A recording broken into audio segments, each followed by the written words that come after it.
I can't get my ducks in a row. They spread their wings and peck at me when I get too close. Some days are just for the birds, but things can always get worse. They used to waddle, now they're flying instead.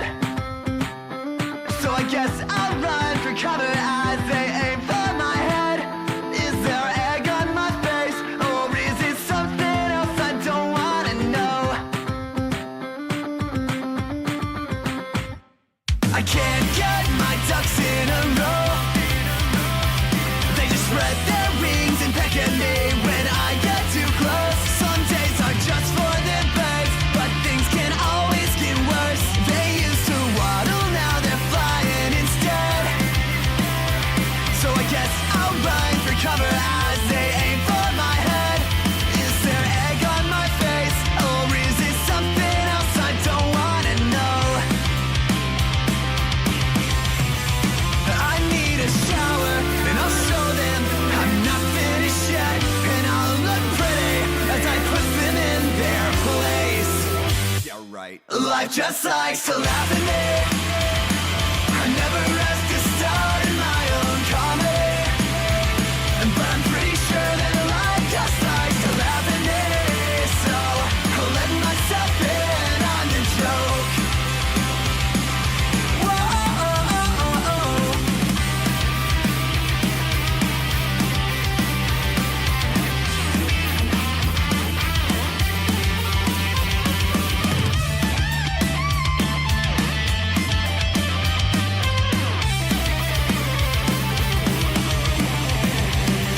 I can't get my ducks in a row. They just spread their wings and peck at me when I get too close. But I won't be foiled again, 'cause this time I've got a plan. Oh, I'll follow them back to the nest. But I brought some bags of chicken feed so I don't get wrecked. And nobody's fun when they're hangry, but we'll get along till dinner is done. I made an impression, 'cause the ducklings all imprinted on me. And now I look foolish as they follow me around. Life just likes to laugh at me. I guess I could be mad, but I don't wanna be. I hope I never take myself too seriously, so I'll let myself in on the joke. Life just likes to laugh at me, and most of my existence is embarrassing. But I'll look back and laugh at this eventually, so I'll let myself in on the joke.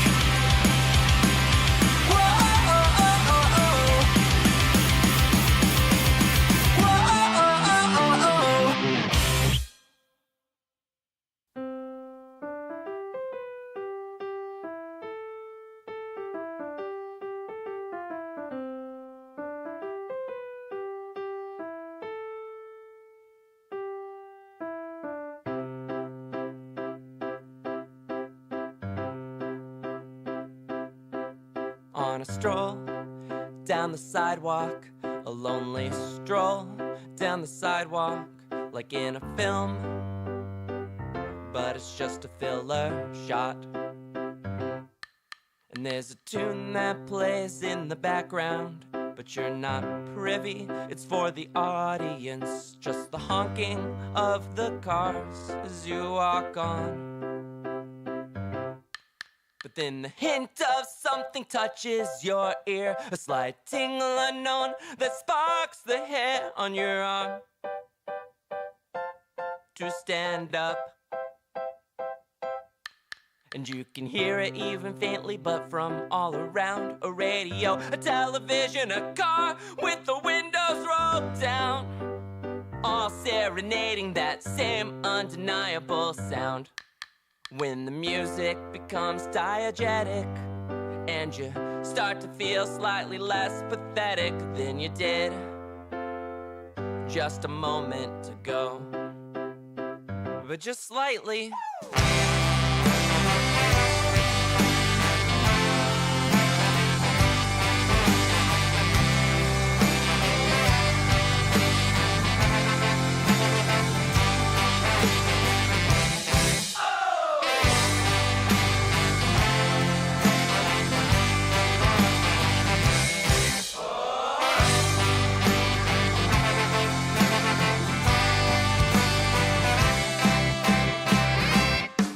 And now there's people lining up behind you on the street, and you can't help but notice tippity tapping of their feet. There's a new melody, a new hook, new driving beat. Oh, a little cartoon bird lands on your shoulder and goes tweet, tweet, tweet, tweet, tweet, tweet. And it's shot on 35. Yeah, the kind of granny texture that makes you feel alive. Don't forget to take a curtsy when you've landed. When the music becomes diegetic, and you start to feel slightly less pathetic than you did just a moment ago. Oh, whoa, oh, whoa, oh, whoa. When the music becomes diegetic, and you start to feel slightly less pathetic than you did just a moment ago, but just slightly.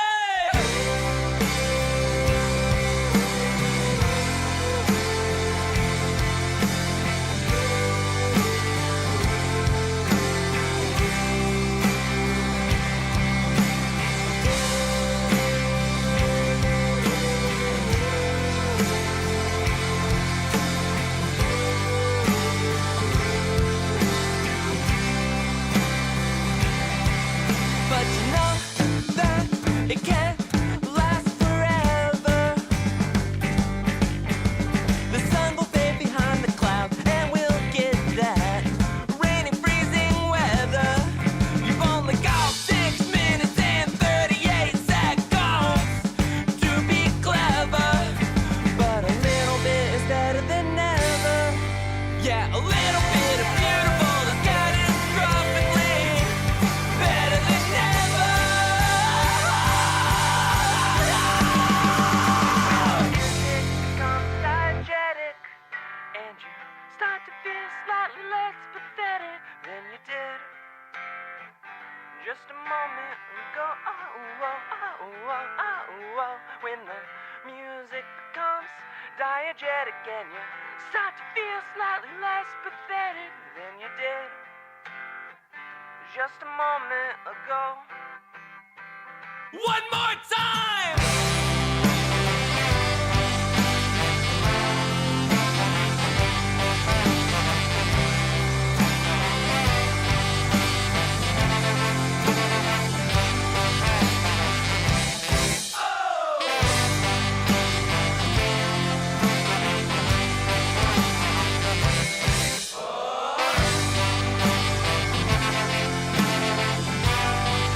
When the music becomes diegetic, and you start to feel slightly less pathetic than you did just a moment ago. Oh, whoa, oh, whoa, oh, whoa. When the music becomes diegetic, and you start to feel slightly less pathetic than you did just a moment ago.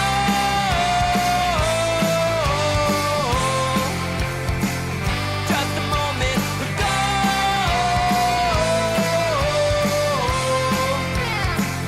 Just a moment ago.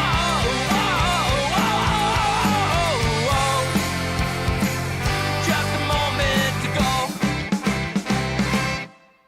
When the music becomes non-diegetic, and you start to feel slightly more pathetic than you did just a moment ago. Yeah, yeah, yeah, just a moment ago. But just slightly.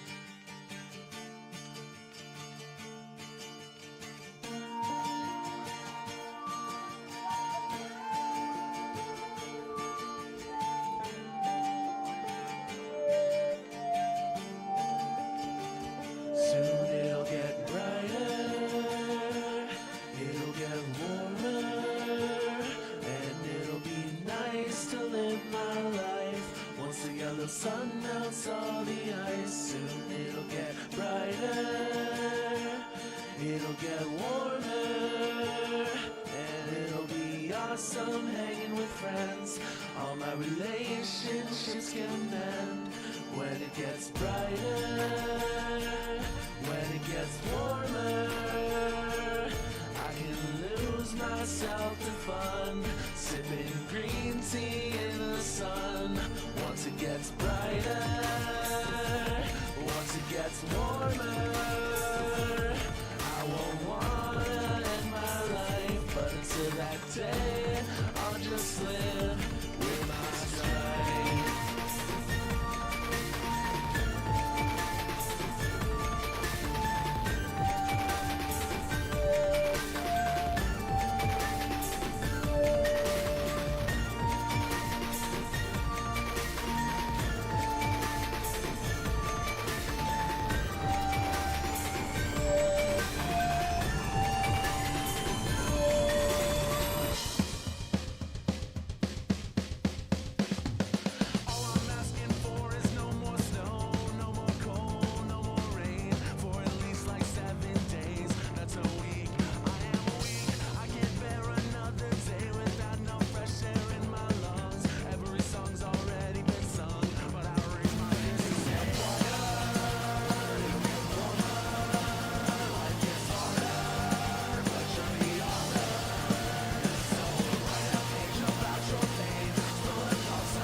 Kicking in until I feel the warmth upon my skin. Lemonade chilling in the shade with my best friends almost every day. Never even worried about what I need to say. Life just gets harder, but it'll get harder. It'll get warmer.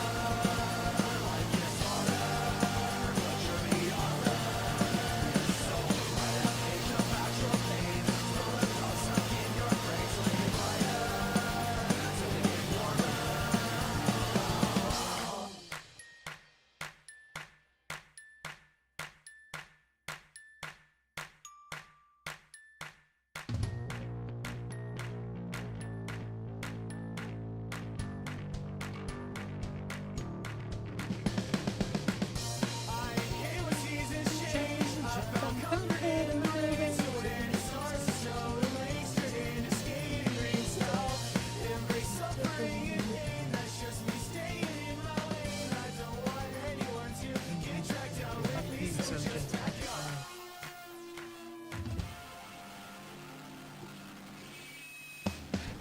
Brighter, it'll get warmer, it gets harder, you're the author.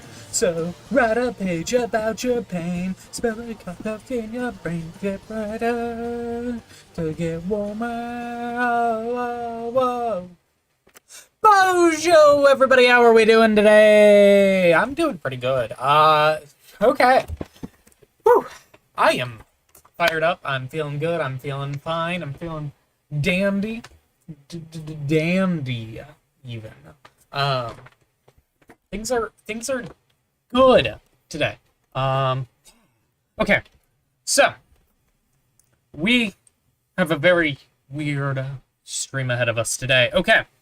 So, if you've been online for as long as I have, in the animation communities online, you probably have met a lot of people with nostalgia for, like, 2008. And that's, you know, I've got a lot of opinions on nostalgia that I might talk about at some point. But I find that a lot of people with nostalgia for 2008 are very loud on the internet. Shut the fuck up, Plesbo. Anyways, yeah, they're really loud on the internet, leading to things like this image that, if you've been around for a while, you've probably seen. This is the Flapjack family of cartoons. It starts with Flapjack up at the top there. It goes down, and, you know, we see different people going on to make different shows. And that's all fine and dandy, okay? That, a very good show. It is useful, it is concise, it is nice to see all of these different shows displayed on here as if they are a family. I think that's really cool. The thing about it is it doesn't tell the full story. And here's what I mean. Thurb von Orman created the Marvelous Misadventures of Flapjack. I know for a fact that Thurb von Orman worked on another show before making Flapjack. He worked on Camp Laszlo. And the creative Camp Laszlo worked on another show, and so on and so forth, and so back, until you get as far back as I could trace it. You get to the Gerald McBoing Boing Show. This is the earliest show that I could find in any sort of family tree. And no shade to Jagam. I followed Jagam's stuff for a while now, you know. I remember seeing the Adventure Time fan art back in the day. The pixel art stuff. The cool stuff. I feel like we are not getting the full story. And so, today we are going to be working on putting together a chart of as many shows from Gerald McBoing Boing Show, a show that I believe predates even the Flintstones, as we can. We are going to see what this family tree ends up looking like. This is as far back as I could go, because I couldn't find anyone who specifically ran the show. There was only directors and writers from specific episodes. But also we'll get into that. So what I am doing is I am going to be tracking the showrunners, the writers, the directors, and the storyboard artists. Okay? And we are going to track those things and see how those progress downward. If you were a character, this is going to get a little Great Man Theory. That is not intentional. This is just, I do not have time to talk about literally everyone who has worked on every animated television show ever. There are many people who will not be mentioned here, who are important to these shows. I am only talking about someone who has been the lead figure on a TV show before, and it has to be a TV show. That is another important point. I am not talking about movies. I am not talking about shorts. I am talking specifically about TV series and the people who are the lead organizer behind a TV show. Commonly referred to as a showrunner, however, that is a more recent term, and creator also works often as the name of who ran the show. And if you go far enough back, you don't get either of those, and it's just directors for every episode. Like this show, this is Gerald McBoing Boing. It does not have a specific person who created the show. I'm sure the executive producer, Stephen Bostuo, who only worked on 4 episodes. Like, it's kind of, this was a show that was put together for network demand, basically, and I'm sure hi, Juno, we're doing some weird shit today. I putting together a list of every showrunner ever, maybe. Anyways, I'm calling this the animated TV show Hydra. We're also going to be retroactively kind of assigning the showrunner and director and writer names to people who might not have otherwise gotten. Puzzbo, fuck off. I might kill Puzzbo. I'm getting fed up with Puzzbo's shit today. Anyways, so we are starting with the Gerald McBoing show. We will be going as far down as we can, taking looks at the directors and writers of each show and seeing if they went on to be showrunner or creator of any other shows. Again, this is not to discount the fact that there are many writers who never go on to be showrunners, because like those staff writers are like lifebloods of shows. That is just not what this is about. This is me just trying to figure out a family tree of as many shows as I can. So with that, let's go. All right. So I am going to go ahead and close out of all of these because I feel like this is... I need to start from the top of the list and work my way down. So we're going to open up every one of these pages real quick. And Sydney Peterson already has a page open. So I probably didn't need to open up their page twice. Okay. And I'm ignoring producers. So, alright. Alright, so let's start with Phil Eastman. Is that like Eastman and Laird? Like Ninja Turtles Phil Eastman? Is that guy's name?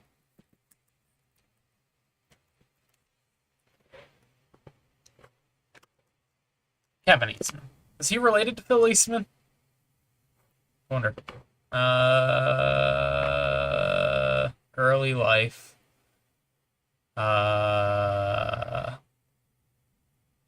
Possibly? I don't know. It's just two guys with similar names. We'll see. Alright.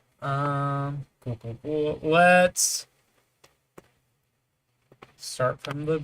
Let's go all the way down. Wait, okay. So we're looking at writer.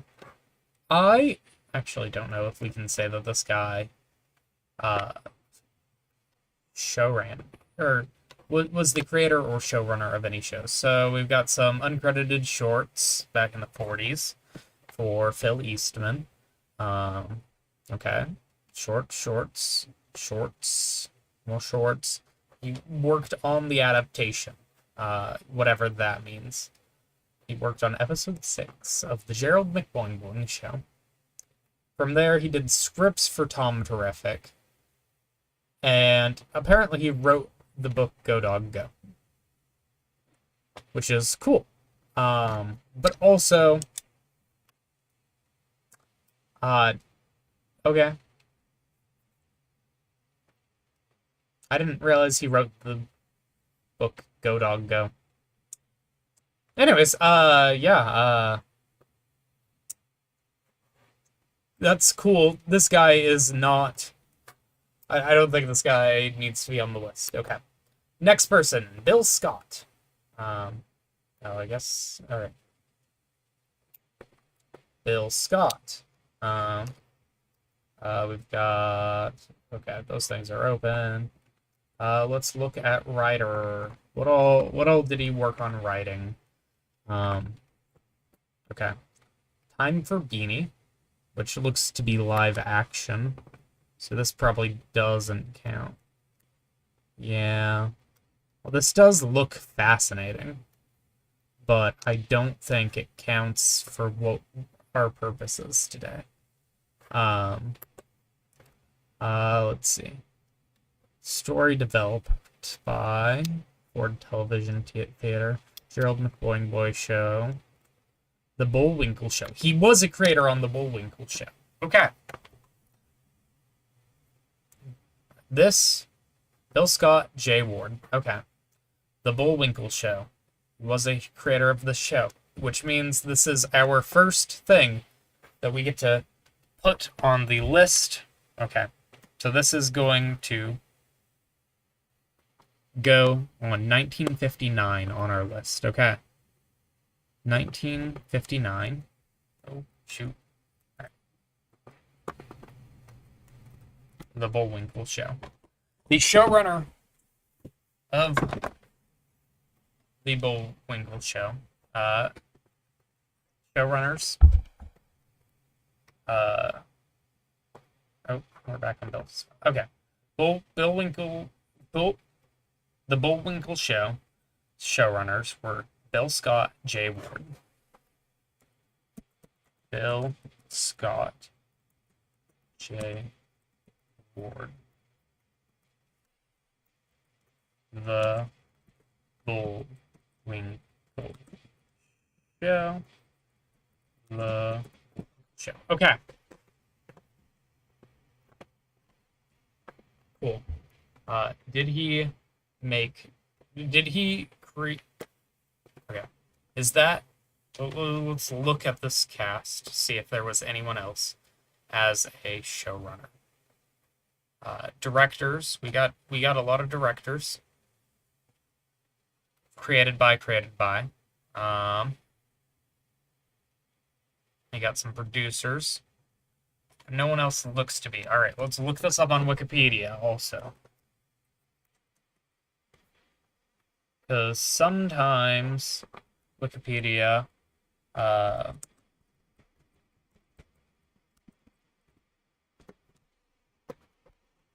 okay.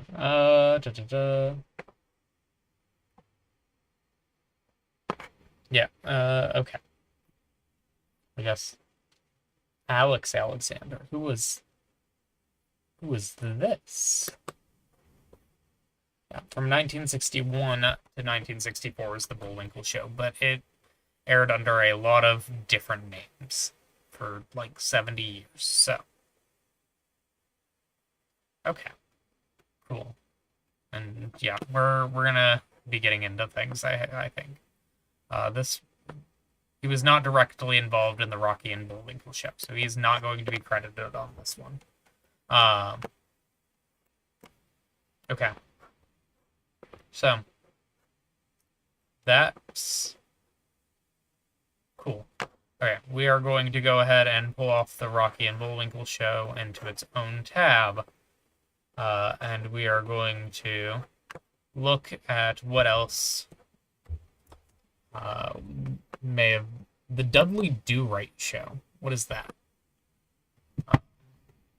I guess I missed that one. Is there anything else that he's probably showrunner on? Doesn't look like it. Looks like he was just a writer on that one. This one doesn't seem to have... Oh, I guess he was also the Dudley Do-Right Show. Okay. This is 1969. Or 19... When the fuck? When was this? This says 1969 to 1970. Release date.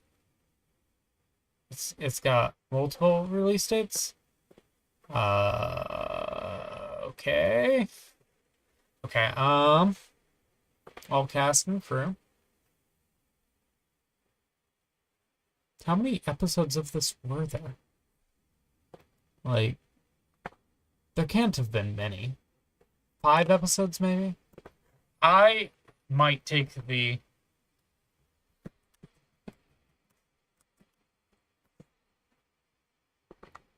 Dudley Do-Right based on Dudley Do-Right of the Mounties. The Dudley Do-Right Show is an animated television series assembled by PAT Film Services, J Ward Productions, and Total Television that aired Sunday mornings on ABC from 1969 to 1970. Okay.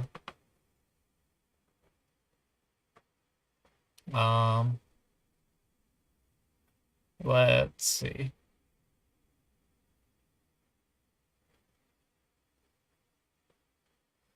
Okay, so this doesn't make sense at all.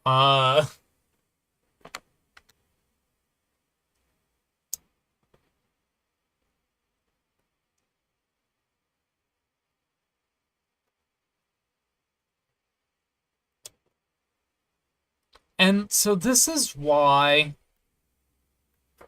this is such a disaster to try and understand, because like, what do you mean this was started before? Nothing is told in timeline order, you know? And no one remembers, and children's television the first 35 years?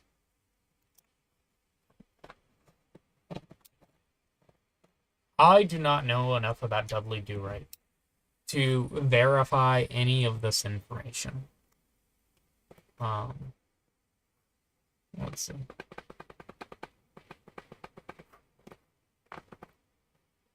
Okay. The Dudley Do-Right Show top-lined at Heartless Royal Canadian Mountain chivalrous. Okay, I need to. Okay. Dudley Do-Right Show. Okay. And this was from 1970 to 1979. There. Premiere 1969. Last program 1970, but this was in 1981. Okay. But apparently it was also part of King.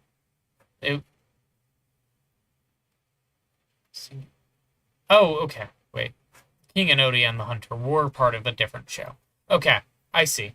Okay. Yeah, and then they got repackaged with Dudley Do-Right. Got it. Okay. So, do they really have 4 seasons in a year? That can't be right. That can't be right. I mean, they're not long seasons by any means, but still.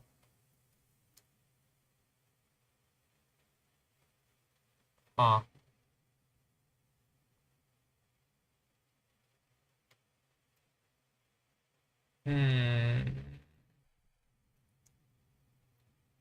Yeah, no, I've got no idea what the deal with this is. It was a segment of Rocky and Bullwinkle. So, like, I feel like we don't need to talk about it. Because we can assume it's included in the Rocky and Bullwinkle.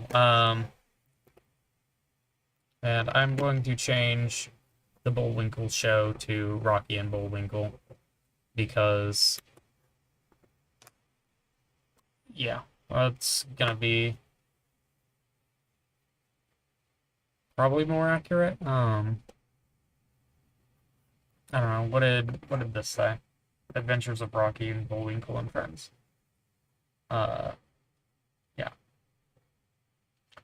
I'm just gonna put Rocky and Bullwinkle, and we're gonna put that in. Yeah, we're gonna put in 59. And then,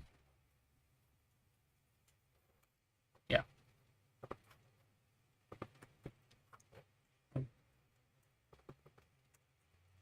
Rocky and Bullwinkle, Rocky and Bullwinkle, Rocky. And I'm gonna accept that as... I feel like this project has expanded in the time between you posting about it and the stream. A little bit, yeah, okay. So I tracked it all the way back as far as I could, and it is to the Gerald McBoing show. From there, I had to figure out who all worked on this show. So we've got the creator of the Rocky and Bullwinkle show. We will follow that branch down as we go. That is not the branch we are following down at this exact moment. I am seeing what else this guy created right now. Okay. It doesn't look like he created anything else that he was not the showrunner on anything else, showrunner or creator on anything else, which means we can go ahead and say that is the end of Bill Scott's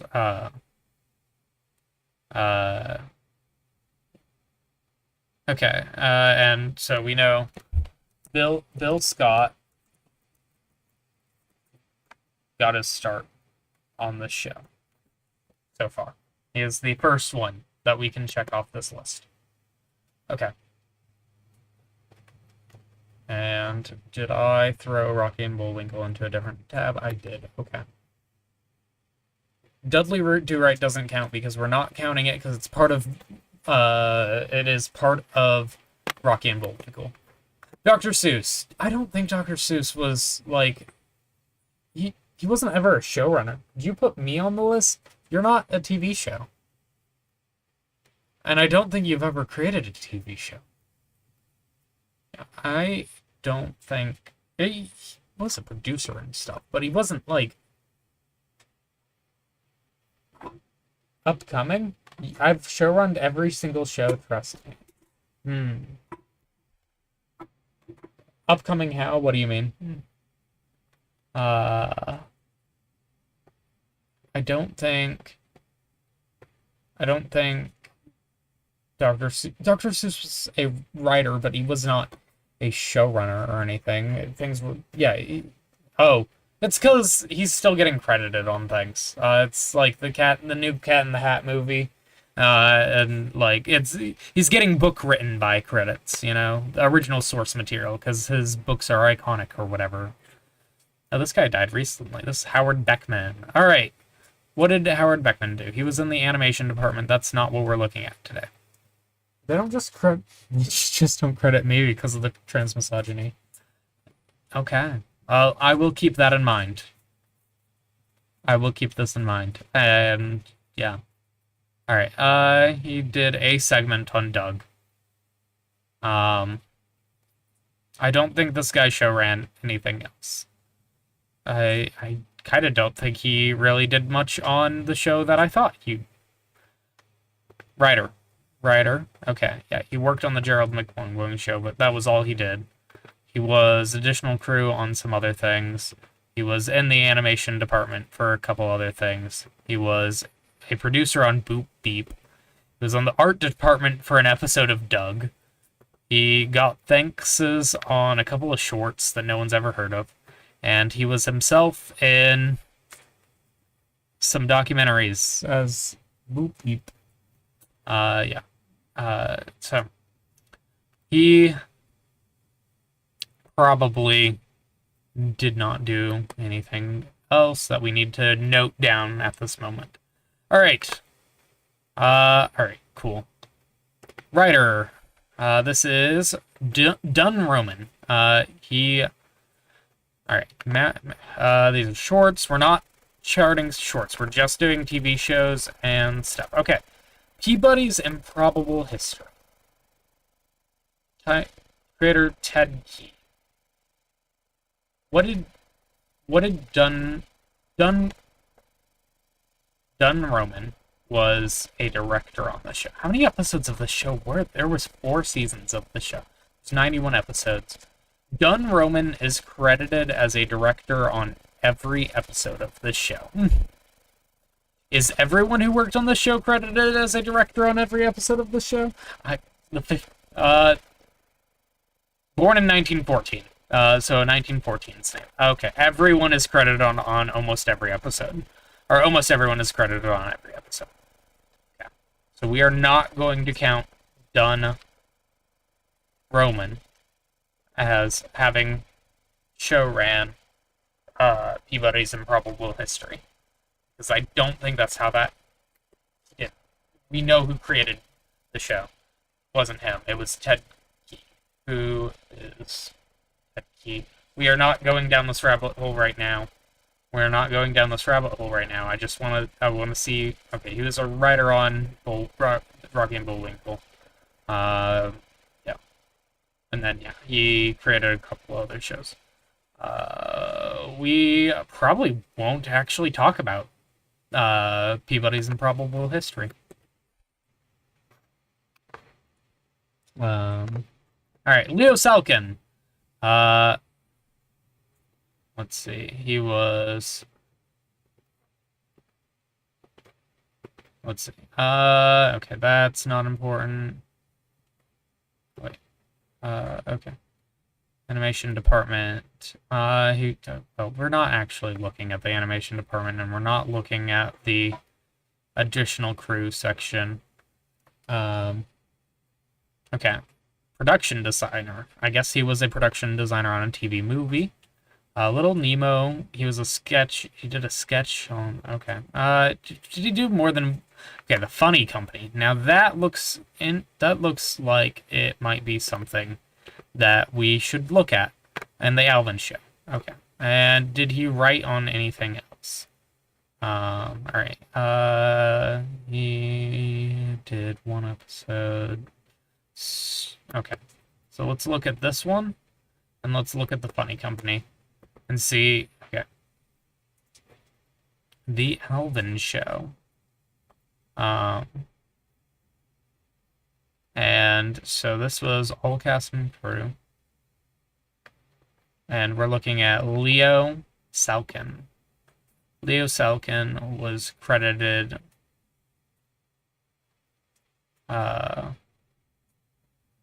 where is he? Honest question, why is Alvin the front man of the band? He's got the A on his jacket, that's why. You know, that's why he's the front man. He was in the show once. He's an associate producer. I don't think we're gonna count that. Leo Salkin, he also wrote the story for 26 episodes. He wasn't like the showrunner of the show or anything. You know,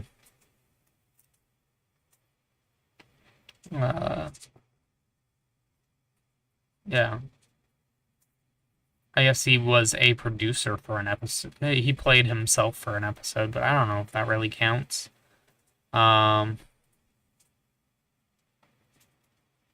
Yeah, I don't think I'm gonna count him. He wasn't even a director of any of these episodes. We can double check on Wikipedia. The Alvin Show. Created by Ross Bagdasarian Sr., which I do think we will be getting to at some point, probably. They had an AI writer? What?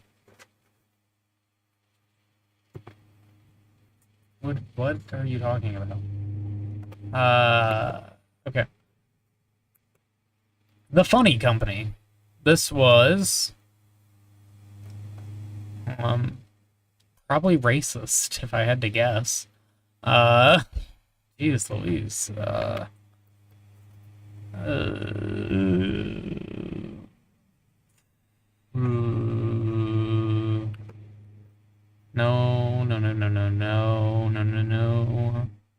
I don't know what I'm looking at. I guess let's look this up on Wikipedia, because this is not giving answers. The Funny Company. Cartoon produced in 1963 and seen in syndication. Ken Snyder and Charles Cohen. Oh, okay, I see. Guy had... If I had to guess, I'm guessing every 1960s cartoon is racist. That's probably a good point. Okay.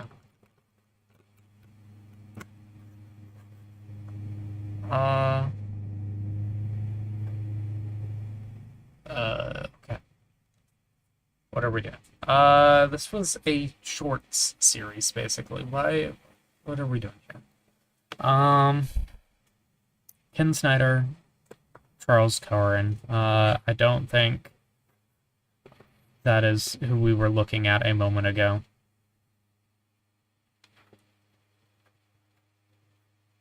Oh, jeez. Where did I go? Yeah. I was looking at Dunn Roman, I believe. Anyways, not a creator of that show. Yeah. So we're not worrying about that one. John Uri. All right. He worked on this show. And that's it. Awesome. Love it when it's easy like that.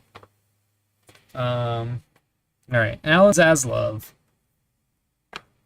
He was... Let's see. Let's look as far down as we can. He directed 4 episodes of the Gerald McBoing Boing Show. He directed 26 episodes of the Alvin Show, but he wasn't like the showrunner. This was a show that had everyone credited as a director on every episode, because Ross Bagdasarian was the showrunner of that one. So, yeah. He's not a creator of that one or anything. He worked on DuckTales? I mean, yeah, he's worked on a lot of things. Like, he worked on the original TV short, The Pound Puppies. He worked on the Smurfs, the Snorks, the 13 Ghosts of Scooby-Doo, the Jetsons, Challenge of the GoBots, Paw Paws, Yogi's Treasure Hunt, Gummy Bears, Chip and Dale Rescue Rangers, DuckTales. This was the 1980s DuckTales. He worked on Darkwing Duck, Return of Jafar, the Aladdin TV show, Woody Woodpecker Show as the supervising director. Like, yes, he worked on a lot of things. I don't know if he counts as showrunner for any of these things, though. He was a producer on some of them, so, like, maybe he did. Yeah, he was on the animation department for a bunch of stuff. But we're not looking at the animation department right now. We're looking at writers and storyboard artists, and yeah, okay. Okay, and directors, yeah, okay. So, we know he didn't do the album show. The Smurfs, Snorks, 13 Ghosts of Scooby-Doo, the Jetsons, Challenge of the GoBots, Paw Paws, Yogi's Treasure Hunt, Chip and Dale Rescue Rangers, DuckTales, Darkwing Duck, and Aladdin, and the Woody Woodpecker Show. Okay, we are looking for the name Alan Zaslov. Okay, we're seeing if he was the showrunner of any of these shows. If he was the creator. No, doesn't look like he was the creator or showrunner of the Smurfs. Looks like if anyone was, it was Ray Patterson, who we will probably get to eventually. The Snorks. Was he the showrunner on the Snorks?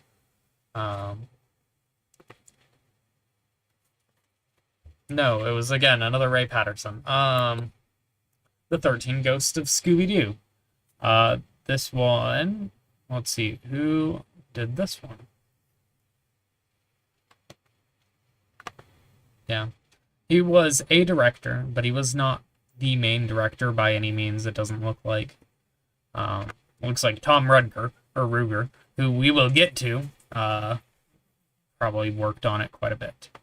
Snorks, it was not really a spin-off. It was kind of just the same creators trying to catch lightning in a bottle twice. That Blossom Jesse has a good, yeah, Tom Ruger. That's a Tom Ruger joint, which is cool. Tom Ruger is a fascinating character, and I can't wait till we get to the earliest things that he worked on, because I think he probably has the largest the most show running credits out of anyone. The Jetsons. Okay. This one was Joseph Barbarian, Willem Hanna, which I actually don't know what they worked on. The Origins of Shaggy Rojo. Yeah.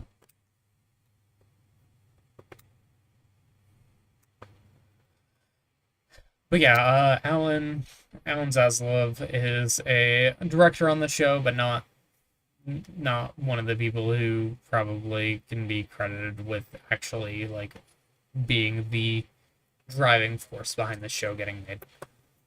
Challenge of the GoBots. Oh, GoBots. Oh, GoBots. Silly GoBots. Silly little GoBots. I mean, he worked on a whole bunch of the show, but I don't think he Charles Dickens got a credit for one of those episodes. That was probably a parody of A Christmas Story, if I had to guess. I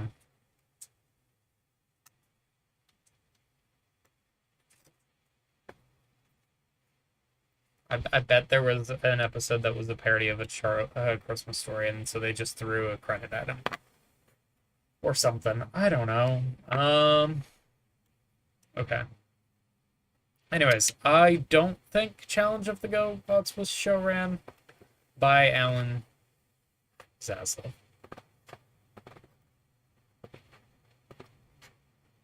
Yeah, no.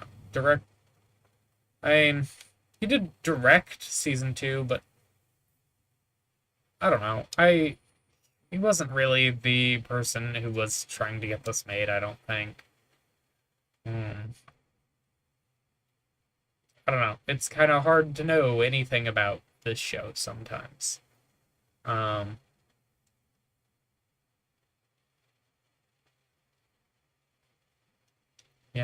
No. Okay. Challenge of the GoBots? Probably not. The Adventures of a Native American Tribe of Humanoid Bears. Can we just keep moving? I'm just gonna keep moving. Yogi's Treasure Hunt. Who show ran this?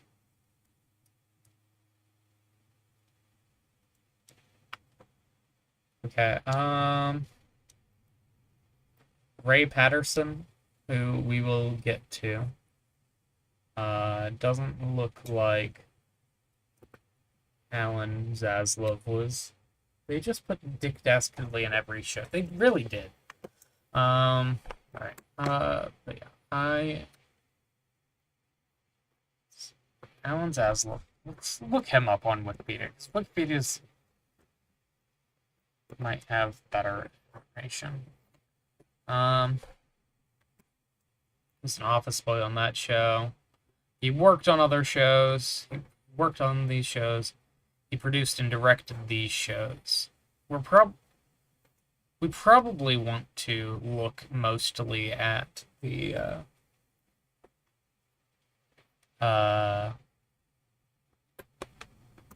Disney era shit he worked on. Okay. Chippendale Rescue Rangers. Who's Canada's creator on this? John Kimball. He was a super.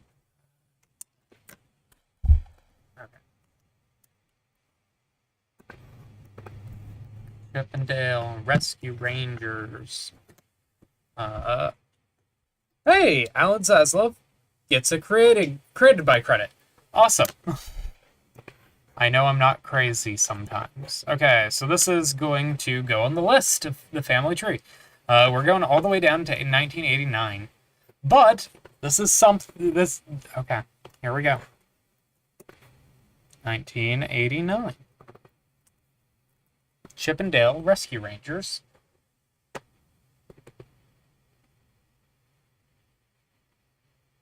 Oh wait, X and yes, there we go. People can say anything on Wikipedia. I know. There is no citation. Oh wait, there is a citation right there. It's ISBN. You know, if you want to read whatever book that is, feel free. I'm willing to believe that Alan Zaslav probably helped create Chippendale Rescue Rangers. Yeah.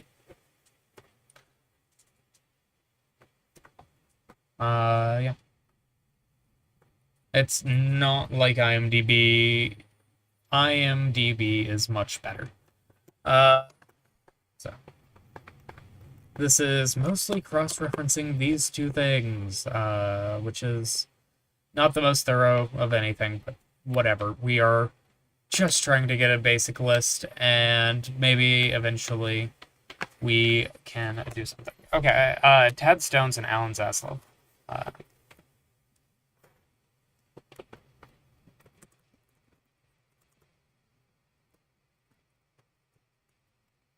Okay.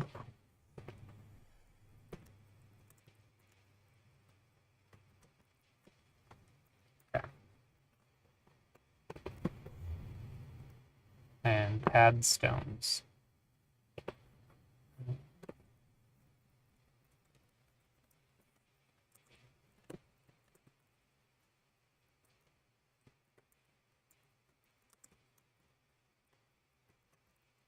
Okay.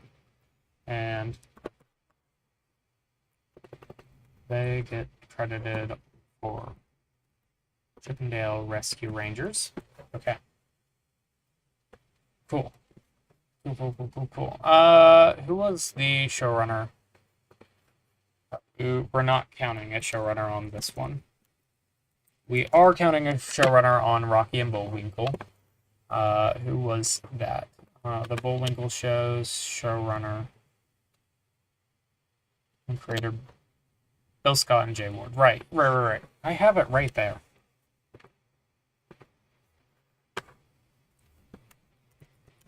Bill Scott, Jay Ward. Okay. That does also mean that Chippendale Rescue Rangers gets put in the tier 2 of the Hydra head. Okay. Awesome. Let's see. Yes, cool. Wow. We did it. Okay.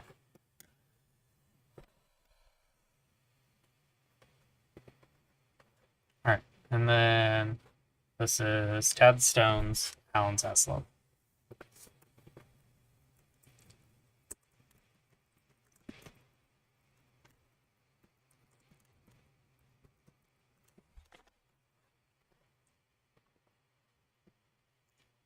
Okay.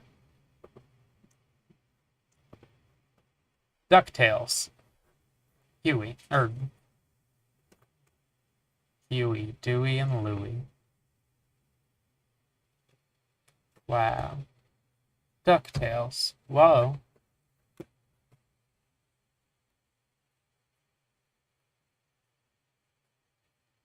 When did Flintstones start at? It did start really early. It started after the Gerald and McBoing show by about 6 months, though. So we are starting with the Gerald and McBoing show, and if we get to the Flintstones, we will get to the Flintstones. If we manage to trace our way back to the Flintstones, we will trace our way back to the Flintstones. I feel like that one is inevitable, but we might straight up miss it. Okay. So yeah, Alan Zaslav was a supervising director on DuckTales. And I saw DuckTales. There it is. DuckTales was developed by Jim Magone, so not Alan Zaslav, who we are concerned with right now. Darkwing Duck. Okay, let's see. Darkwing Duck was Tad Stones and Alan Zaslav also. Okay. So let's go ahead and give them those credits.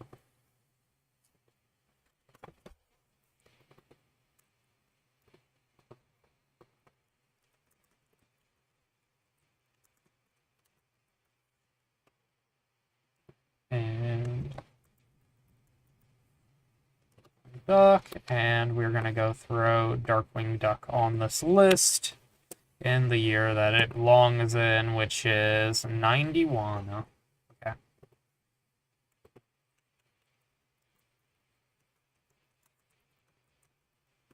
Darkwing Duck. We get to these two in there. Awesome. Yep, we're just okay. What else? Aladdin. Did Aladdin TV show? The Aladdin TV. I didn't realize there was an Aladdin TV show, really. It looks like Alan Zaslav was probably the showrunner on this show, though.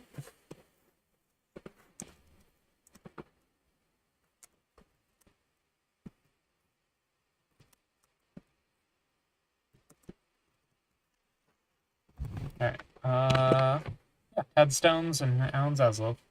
This was 1994. So let's go ahead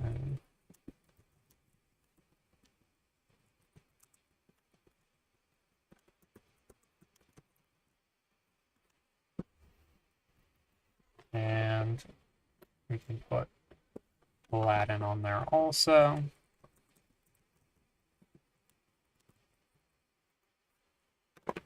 I'd expect the same names to show up in all the Disney cartoons around this time. Probably, yeah. They were all very similar.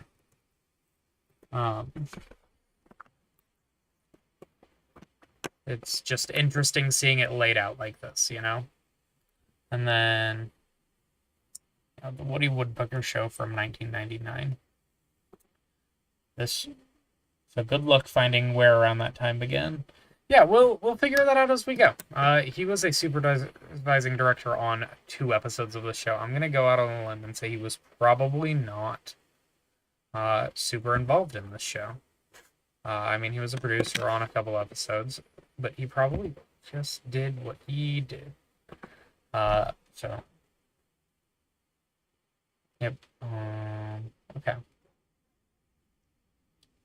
There's room for more tabs. You could probably do animated shows by network. I could do that.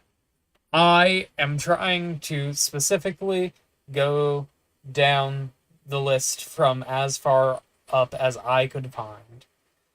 And if I find further up, I will go further up. And if I expand further out, I will expand further out. But I'm trying to do just one family tree. So I'm trying to do just one family tree, and we will see how that goes. And then I can fill in the blanks from there. Yeah. Yeah. Well, legacy.com, obituaries. Yep. What did he direct? He directed Hoober Bloober Highway, Pound Puppies, Go Bots Battle of the Rock Lords, and The Return of Jafar. Yeah. Yeah.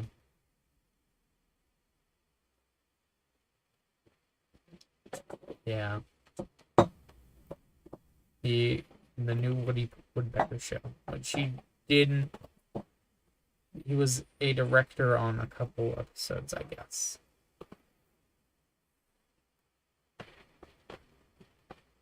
Okay. I'm not counting this for I don't need to count this. Okay. Alright, the Woody Woodpecker Show. Pound Puppies, the original, I can't speak for. I can speak for the mid-2000s one, and that one is fine. Okay. Rudy Lariva. I believe this is the guy who we actually is like the missing link between some other things. So let's go ahead and see. I don't think he was really doing any shows before the one that we've talked about, Gerald McBoing. Let's see. Okay. Gerald McBoing Show. Magical World of Disney. He was an animator on an episode. He was an animator on The Twilight Zone, which I'm not an animated show, so we're not counting that one. Popeye the Sailor Man, he was an animation director. Are we in the animation director category? We are. We are not looking at that. We're looking at director and writer.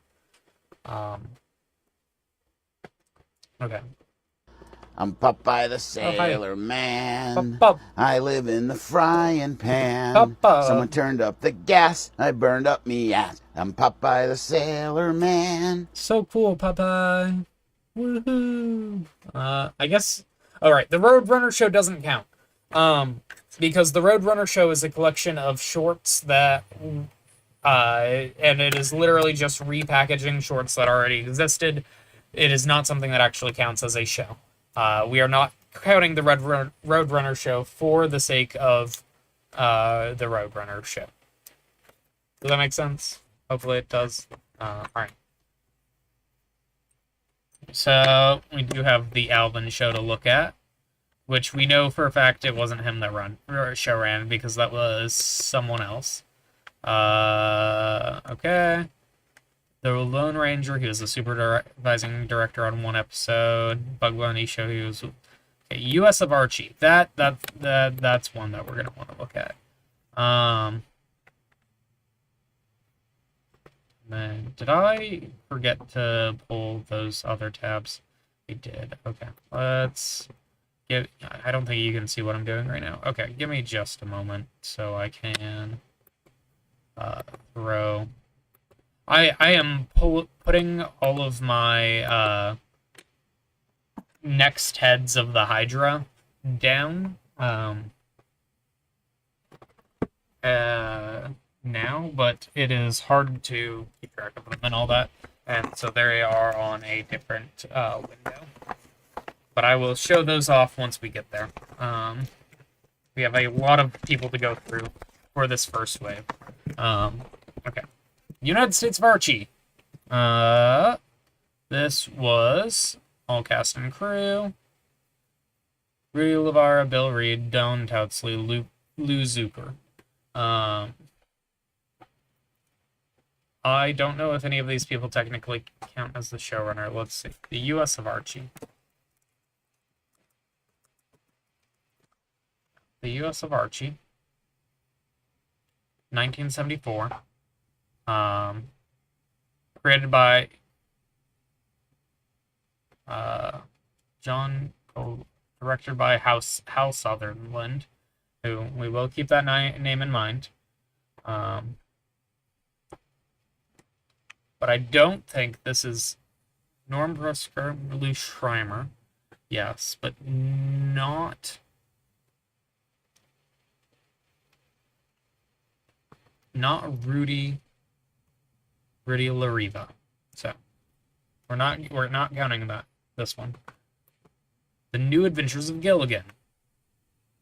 Like Gilligan Island. Yeah, it's Gilligan Island. It's Gilligan Island. Alright. Was he a showrunner on this? I need to check on my food prep and might make food present tense. Food good. I ate a bunch of food earlier. The New Adventures of Gilligan. Created by Sherwood Shorts, creative director Don Christensen, producers. Okay. But not Rudy Lariva, who we are looking for. So, okay. Okay. Okay. Fang Face.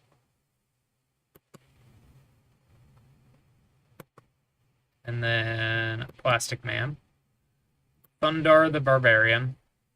Goldie Golden Action Jack. Mork and Mindy, Laverne and Shirley Pawns Hour. Laverne and Shirley in the Army. The 83 Chipmunk series. Mr. T. Punky Brewster. There's directors on all of these things. I doubt he was TV show creator for any of these, but okay.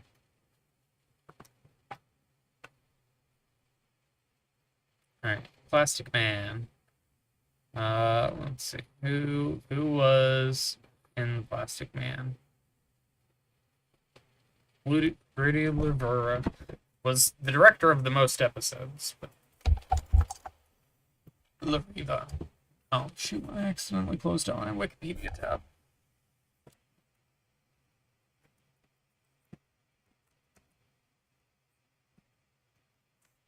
Why did I bookmark this page?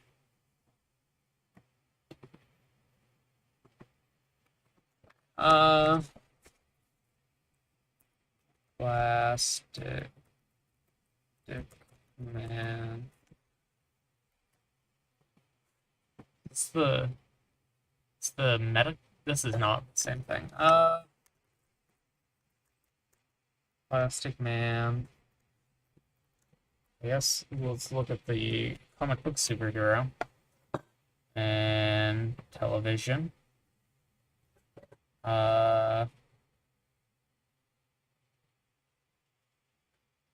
Plastic Man Comedy Adventure Hour. 1979 to 1981. And is that what we're looking at here? Yeah. That is. Okay.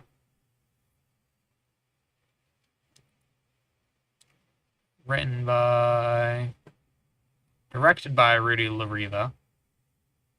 But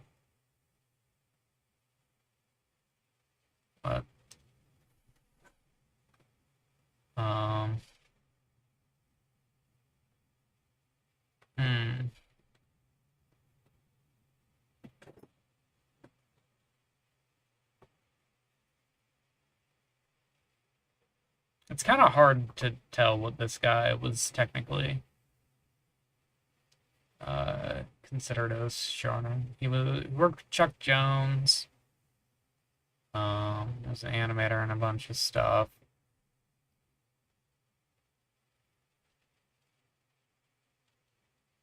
I don't think he ever show ran anything. Alright. That's a shame. I'm sure whatever he made probably would have been okay. I mean, he did the Twilight Zone openings, and that's pretty iconic. Oh, shoot. Accidentally closed that again. Yeah.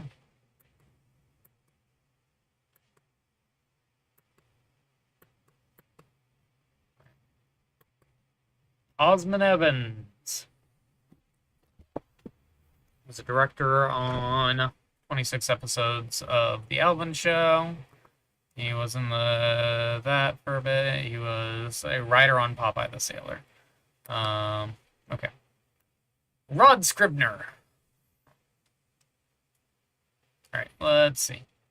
Let's not look at the animation department credits. Let's look at director. He was a director on that. It doesn't look like he probably created anything else. He, very good animator. It's not the storyteller. Yeah.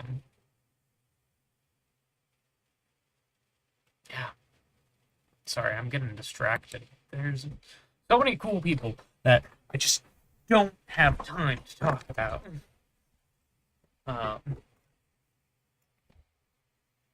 Yeah, Peabody's Improbable History. Jerry Ray. Did he create this show? Did he create Peabody's Improbable History? Ted Key created Peabody's Improbable History. Right, because, yeah, his name's Ted.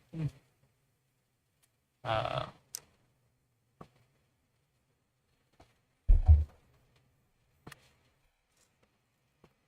do want to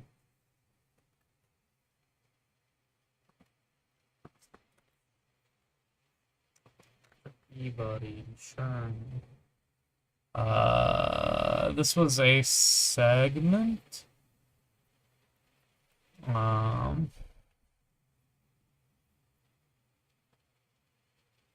Yeah, created by Ted Key.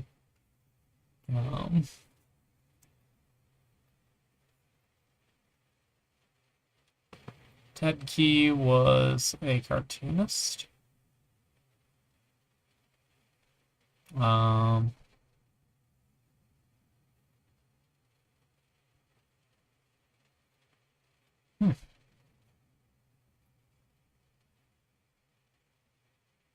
Yeah, I don't know. We'll get to this guy when we get there. Fred Crippen. Alright. Not looking at the animation department. Producer on Hot Wheels. Art department. Was he a writer on anything? He was. And he was a director on some things. Which is what we're really looking at. He was the creator of the Hot Wheels TV show. Okay. Now this is Fascinating. The all-new Popeye Hour also credited as that. Roger Ramjet also there. Yeah, cool. Okay. Let's see. Hot Wheels, created by Fred Crippen, Eddie Smartin, Kenneth C.T. Snyder.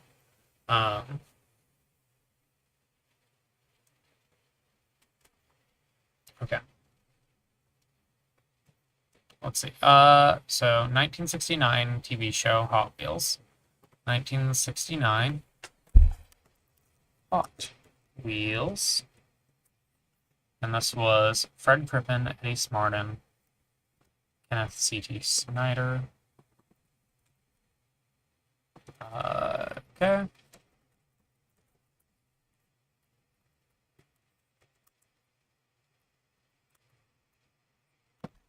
And there we go. Okay. And we're going to add all of them. Fred, Eddie, Smartin, Kenneth C.T. Snyder, and we're giving them all Hot Wheels. Okay, awesome. And did he create any other shows? Okay.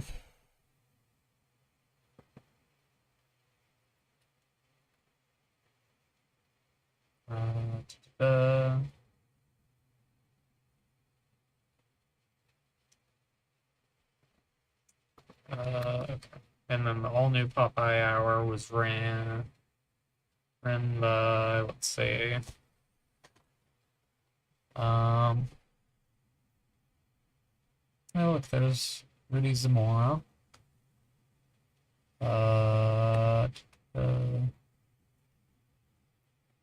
It's a Hanna-Barbera production. All new Popeye.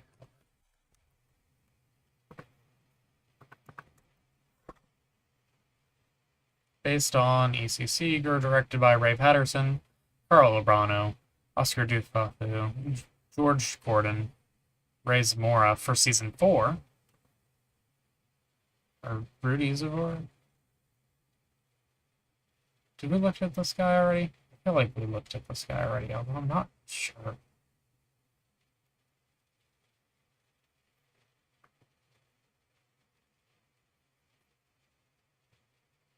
Maybe not. I don't know. There's so many names. They're floating in my head. Okay.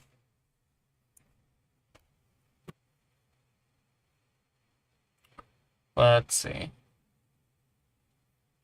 I don't think we're counting this as Fred Crippen. So, nope. Roger Ramjet. Not a show I've heard of.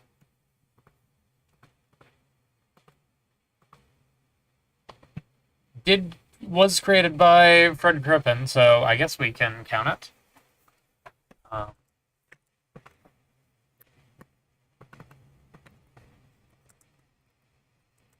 And this was 1965. And that's what this said also. 1965. 1965.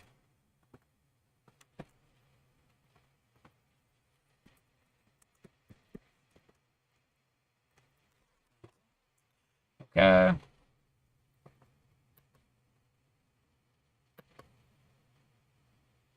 George Dunning. All right.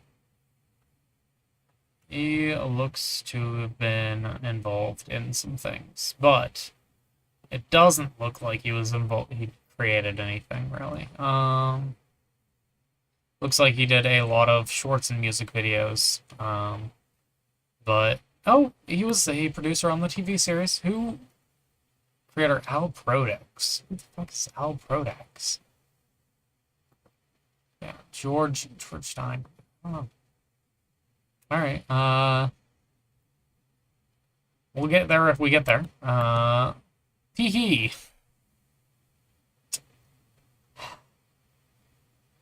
Like I got. I can't believe they've done me like this. Director, writer. No, okay. Not really. No, okay. Or whatever. Ted Parmalee. Parmalee. Director on this show. Writer on Four Wheels, No Brakes. Doesn't look like he was really a he was a director on the show, but he wasn't creator of the Bullwinkle show, because we know that was Bill Scott and Jay Ward. So, okay, Ernest Pintaw. Let's see, director, writer. We don't need to see his producer and music performance stuff. He was the 1973 Blade, not important. Director on a whole bunch of live action stuff, but not really non-live action stuff. So, yeah, now we can go ahead and say this doesn't count. Bye-bye, Ernest. Oh, wait, wait. Like, the critic?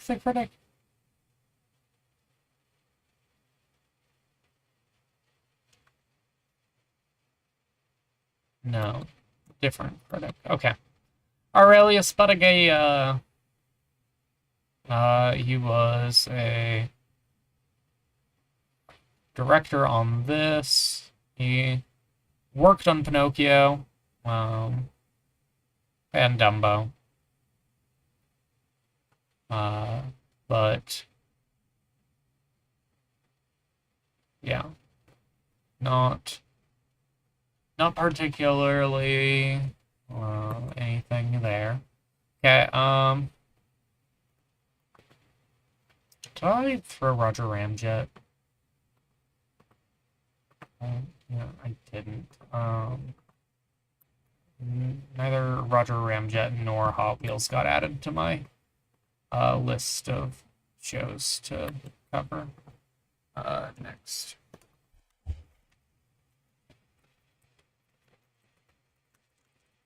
Give me a moment. Hot Wheels and Roger Ramjet.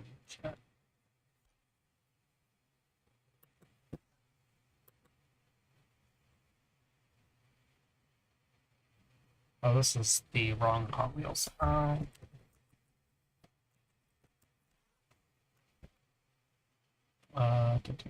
69. There we go. Cool. We'll get there. I keep saying that. Well, I keep saying we'll get there when we get there, because we will. All right.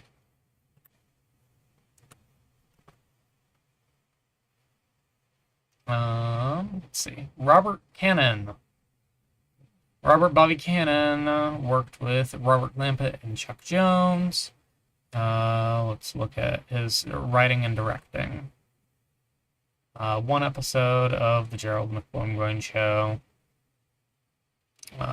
He wrote the story for a bunch of things. I don't think he created any of these things, so I think we can move on. Although let's go ahead and look at his Wikipedia page. Animator. Worked at UPA. Joined Leon Schleisinger. He produced John Hubley, Brotherhood of, and cool. Gerald McBoing. Yep, he worked on Gerald McBoing.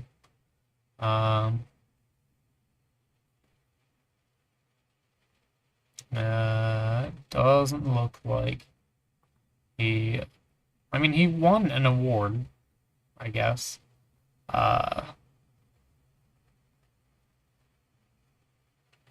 Cool.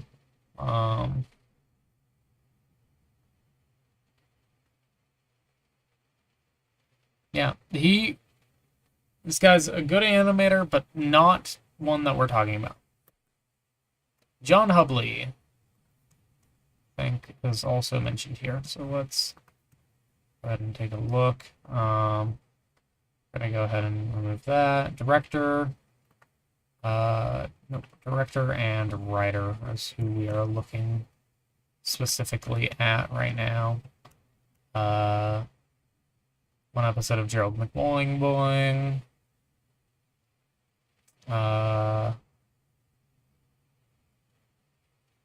Based on the Kung Fu Magoo? What? Okay. Okay. I don't know what I'm looking at. He...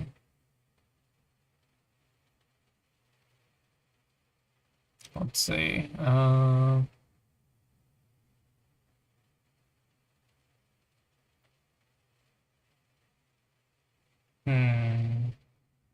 Worked on a couple of movies. Yeah.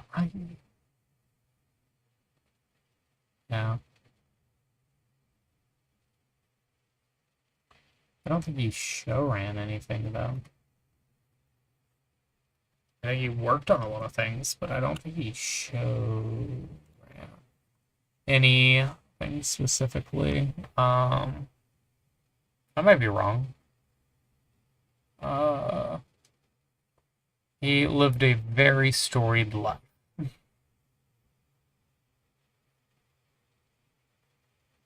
Yeah. Okay. But I don't think he created any other animated TV shows. Okay. Production designer, writer. No, that's a short. I'm not worrying about that. Dudley Do Right, Bullwinkle, Peabody, Hoppity Hop Hooper. That's new. And Tom Slick, which is also new, but probably. We'll also look at George of the Jungle. Hoppy Hopper. Hobby Hooper. We're looking at Lou Keller, who probably worked on as many episodes as everyone else. So I guess we gotta go look at who really show ran Hoppy Hooper.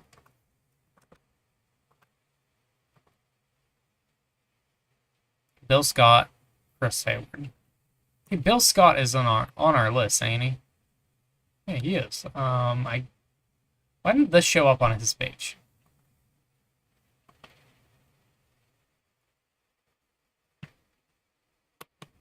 Did it? Did I just miss it? Oh. It was there. I guess I just missed it. That's annoying. Alright. Should probably also take a look at Tom Slick and Super Chicken and George of the Jungle. Yeah, Hoppity Hooper also belongs on our list. And so I'm gonna pull it over here. Actually, I'm gonna pull it over here because that's where it goes. Bill Scott, Hoppity Hooper. Yeah, Jay Ward, Bill Scott, Hoppity Hooper.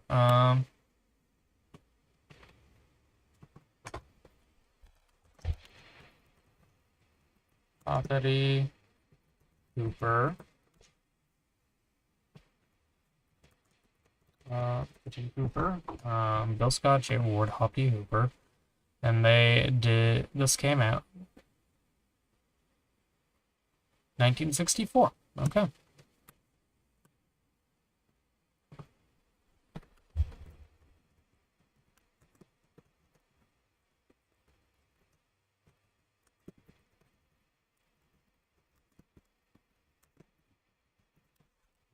There we go. Cool.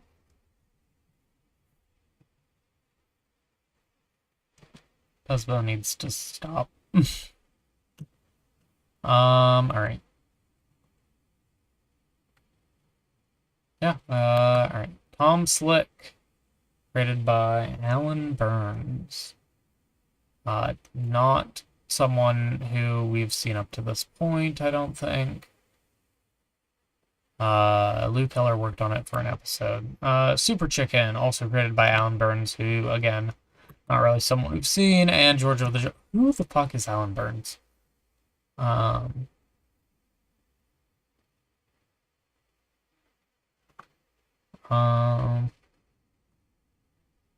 He was a writer on the Bullwinkle Show, but not... Okay. I guess when we get to the Bullwinkle Show, we will... Yeah, we'll see him. Okay. He created Tom Slick. He did. And also George of the Jungle. So, yeah. Lou, however, I don't believe created any of these things. He was a production designer on Dick Tracy and Mr. Magoo. He was in the art department for a couple other things, but he was not... Oh, he was a writer on... Yep, okay. Cool. So, Lou Keller, not putting him down. Okay. Sidney Peterson. Let's see. Director, writer. 2 episodes of Gerald McBoing Boing. And it seems like that was basically all he did. Okay, other than some live-action shorts, it seems. So he probably got out of the thing, and that's probably for the best. Good for him. Okay, awesome. With the first head of the Hydra cut off, we have found 1, 2, 3, 4, 5, 6, 7, 8 shows that took its place. You see why I start calling this the Hydra and not something that might be a little bit nicer. Because it is a Hydra. For every show we get through, we will find a new list of people who worked on these shows, and so on and so forth, until we get through everyone who worked on any of these shows. Oh, I guess Hydra is one of the names that I use. Kinda. You know, that was not my thought process. Okay. Shankins, Lloyd Turner, Alan Burns, Jim Critchfield, Ted Key. Directors: Gerald Baldwin, Hertz, Parmley, Burness, Singer, Ballas, Gerald Ray. We know Don Roman didn't do anything. Tara Zaz, Jim Hitz, Zamora, Schleck. Hydra's a good one. Ice Hydra is an inside joke between Aisling and I. Because technically that's both of... that's like our... Not really production company. It's what we named our website.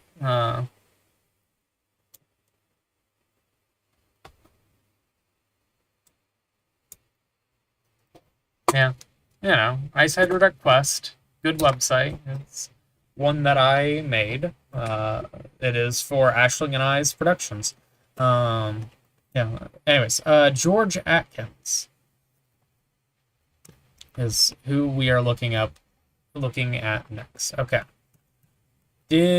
What did George... okay.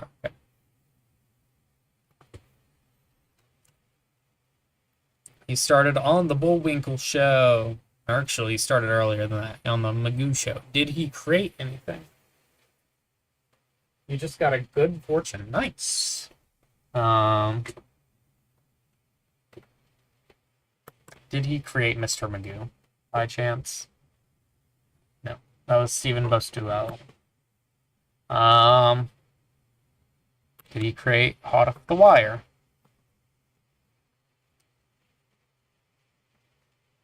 He was a writer on Raggedy Ann, Space Cats, Hot Off the Wire, and Madam's Place.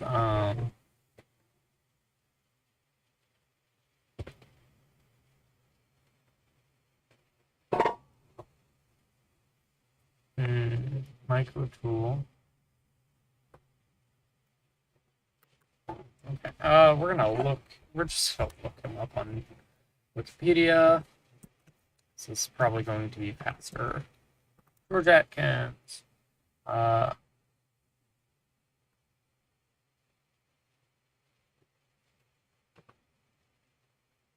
1929 to 21. That's none of these guys. It's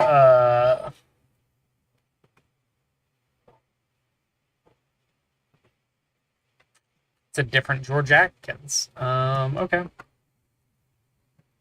I'm gonna assume that he was just a writer then, and did not create any of these shows.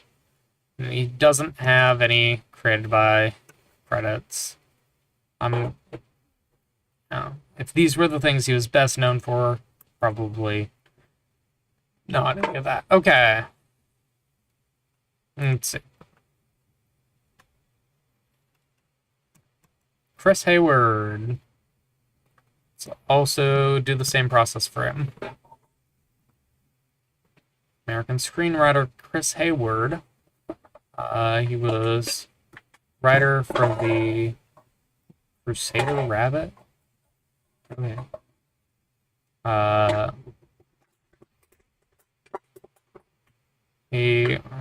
Okay. Creator of Munsters? He created the Munsters? Okay. With Alan Burns of the Munsters. Okay. And My Mother the Car. And the creator of Dudley Do-Right. Hey, we're getting somewhere. Chris Hayward. Okay, so we know he created Dudley Do-Right.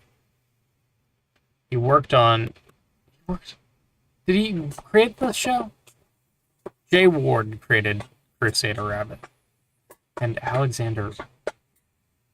Which this actually predates Rocky and Bullwinkle. Okay, so let's go ahead and throw Crusader Rabbit.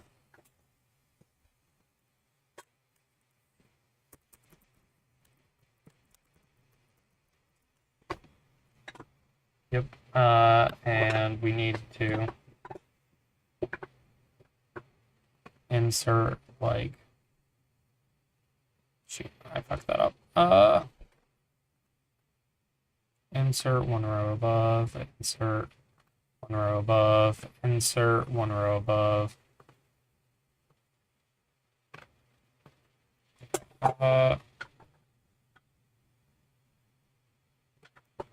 Insert one row above, insert one row above.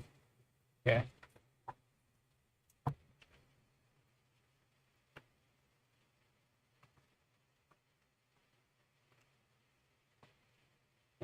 And insert one more row above. Okay.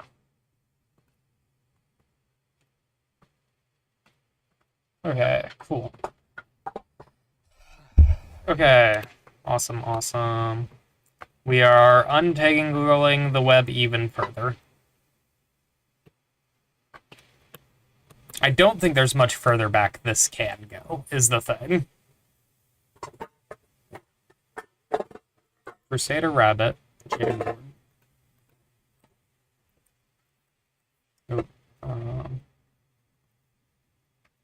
This is a TV series. It was a series of shorts, but it was a TV series.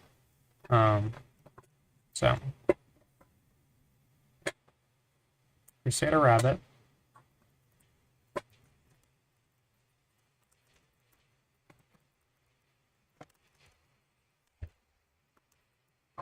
Jay Ward. Alexander Anderson.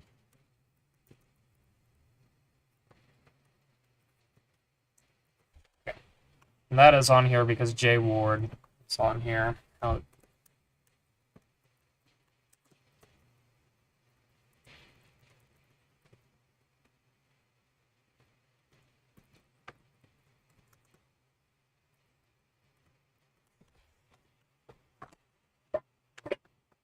Okay.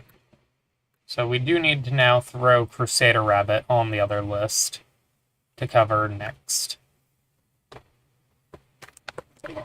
I like the idea that we're figuring out who in the past we need to shoot to prevent Mr. Beast slabs. Yeah, that's basically what we're doing. It's not inaccurate.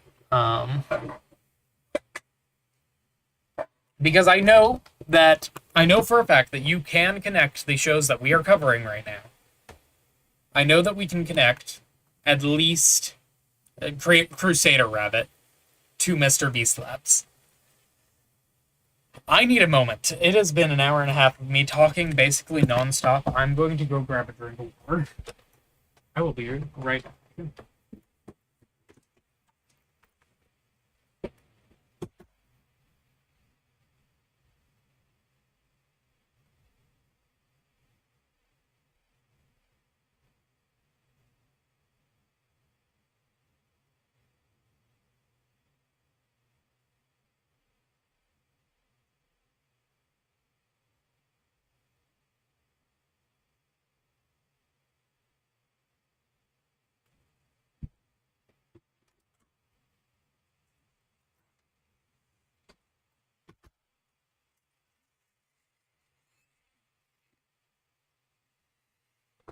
Water is delicious. Okay. Okay. Cool. He worked on the Crusader Rabbit show. That is not where we're actually looking right now. Because he was a writer on the Bullwinkle show. Or the Rocky and Bullwinkle show. So we are going to put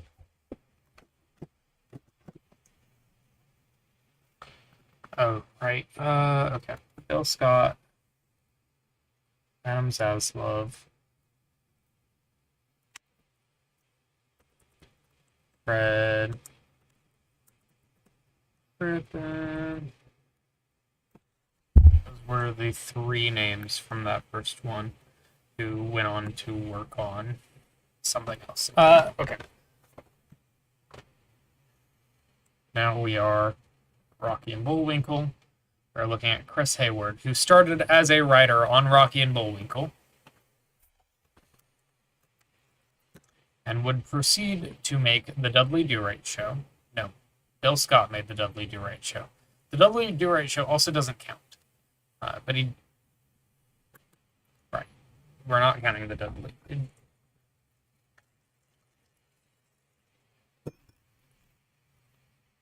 We're not counting Dudley Do-Right.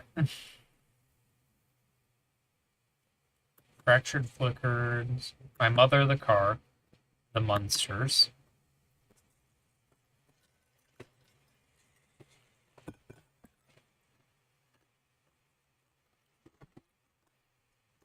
He was a writer on He and She.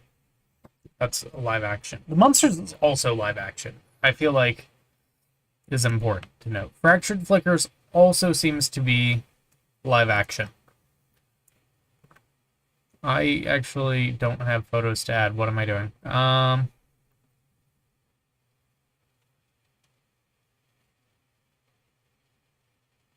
Yeah, okay. My Mother the Car was also a live action thing, but yeah. The Munsters, also live action until I believe the 80s.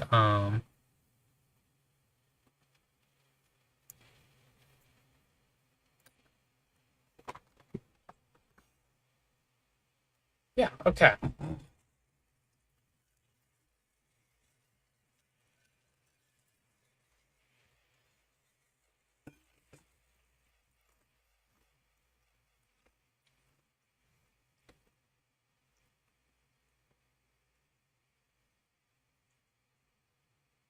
Yeah, but Dudley Do-Right was just a segment on Rocky and Bullwinkle, so we're not counting it. Did he do anything animated? The Munsters Today? Yeah, we're not counting any of that.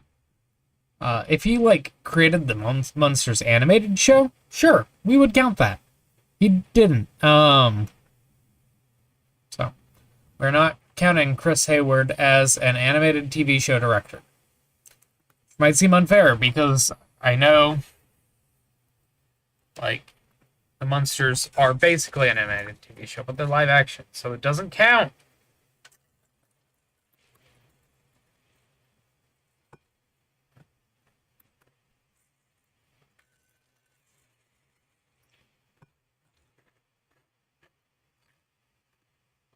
Okay.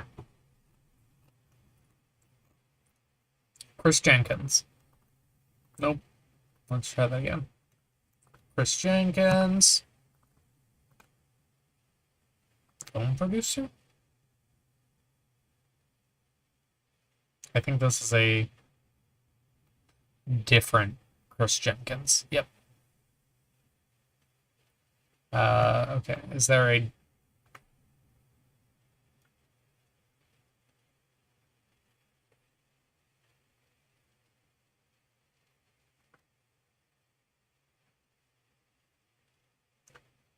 All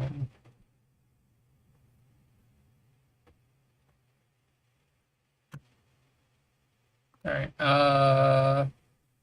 Let's see.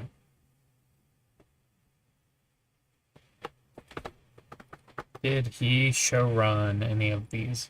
Story for an episode that he worked on Hoppy, the Hoppity Hop Hooper. He was not the creator of it, I don't think, though. Because, yeah, it was Bill Scott and Jay Ward who did Hoppity Hooper.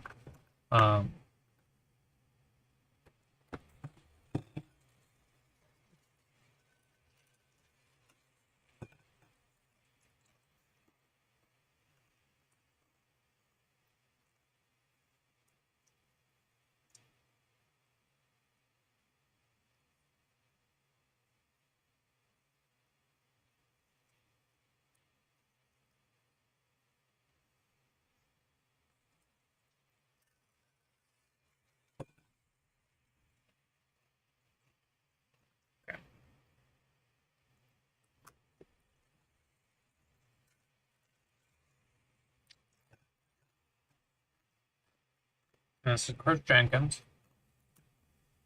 We know he wasn't the creator of Tom Slick because that was someone else. That was Alan Burns. Who, again, we'll get to when we get to.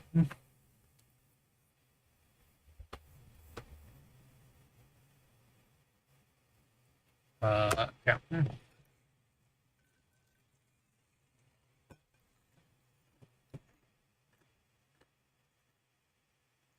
I don't think he made any of these. Yeah, I'm gonna go on a limb and say if he was most known for Super Chicken, he probably didn't make it. Make anything. Unless he, I mean, he worked on He-Man and the Masters of the Universe, but I don't think he was just in the art department, so, like, yeah. Okay, Chris Jenkins, Hoppy Hooper. Yeah. I'm not trying to be harsh, I'm trying to go faster. It's hard to go fast. There's so many names. Okay, writer.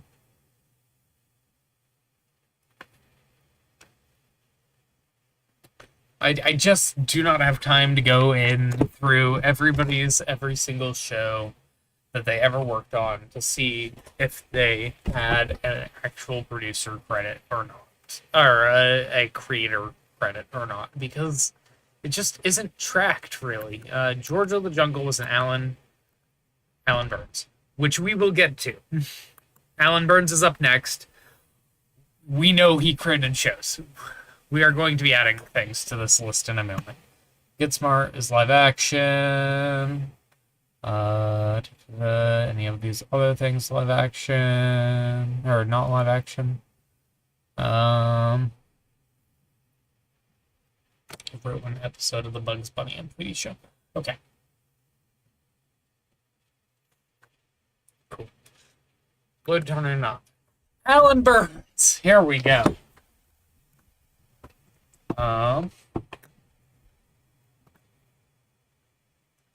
Alan Burns.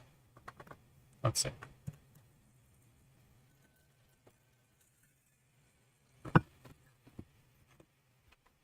He got a start on the Rocky and Bullwinkle show.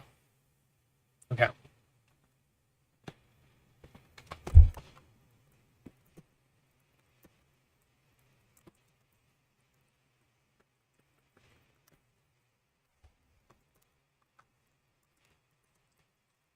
And then he proceeded to make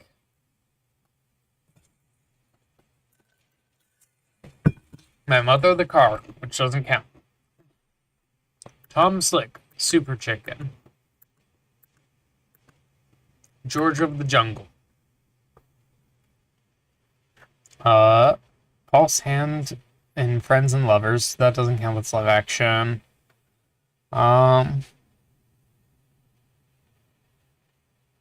The Munsters' Revenge. Lou Grant. The Duck Factory. What is the Duck Factory? Is that animated? Doesn't look like it's animated. Alright, created Eisenhower and Lutz, which also doesn't look animated. Monsters Today. Cutters? What is this? Sitcom. Okay. Probably not animated. Okay. Awesome. Okay. So Alan Burns created Tom Slick in 1967. Tom Slick. Alan Burns.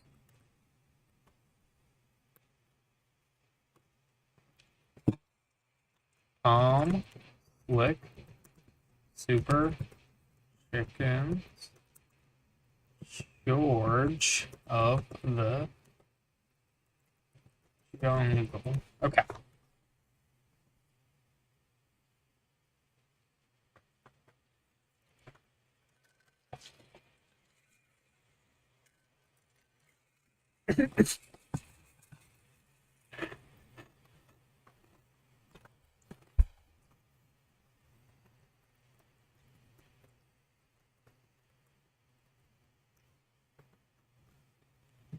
Let me double check. Created by Jay Ward and Bill Scott. Okay. Why is Alan credited? Why is Alan credited?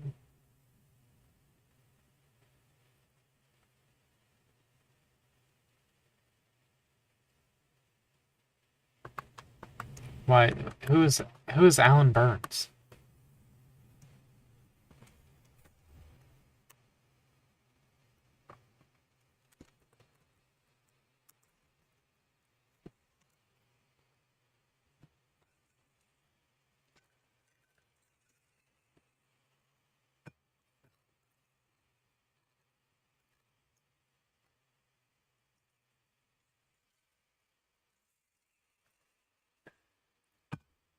Okay. I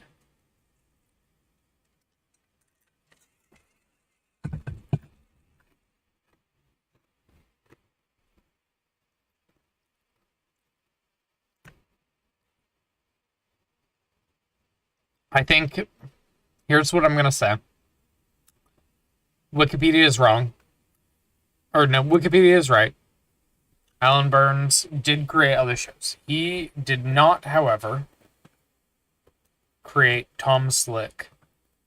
He did not create Super Chickens. These were all shows that were part of George of the Jungle, created by Jay Ward.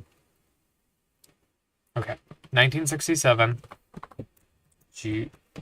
George of the Jungle.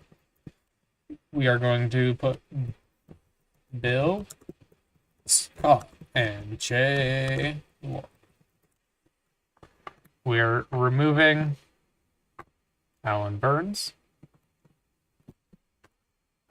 Then we are going to take off these. And we are going to go ahead and throw George of the Jungle. And... Yep, and we probably need to move Crusader Rabbit to the start of this list, actually. For J Ward.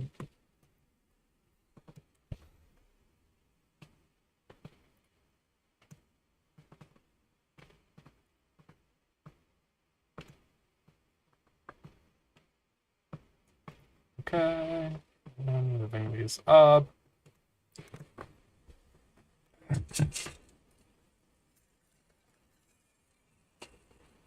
Is Alan Burns from Hamilton? No. No, he is not. I've got no idea who you're even thinking of. Alright.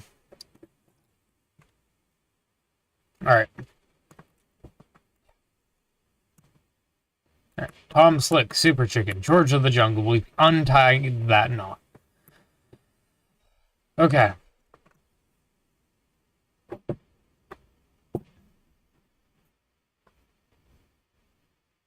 Cool. Cool. Yes.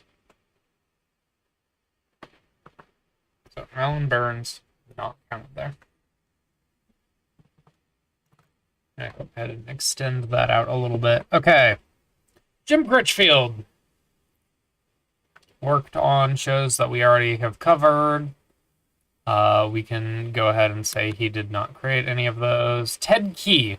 We do know he created Peabody and Sherman. Yeah, which means we can throw him as the first Ted. And while Peabody's Improbable History did start as a segment from Rocky and Bullwinkle, we can go ahead and throw that on here as well, I believe.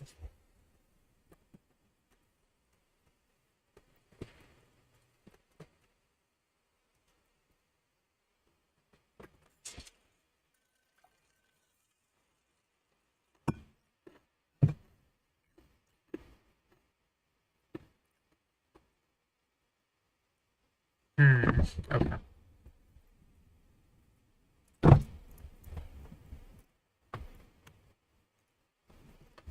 Da, da, da.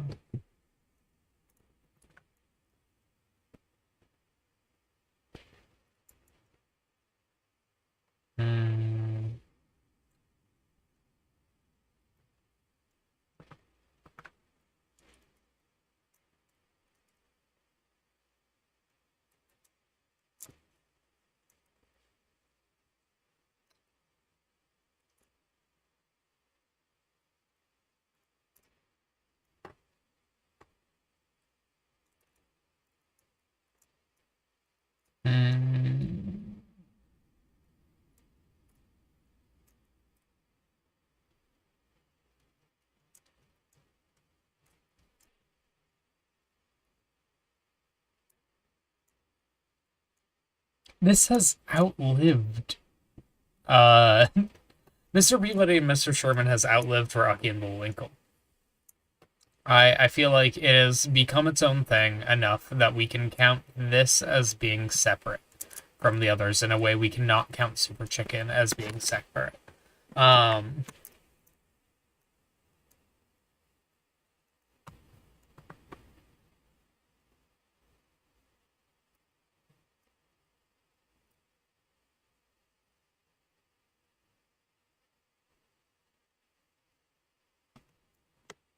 You know, that is going to be my nuanced take on this.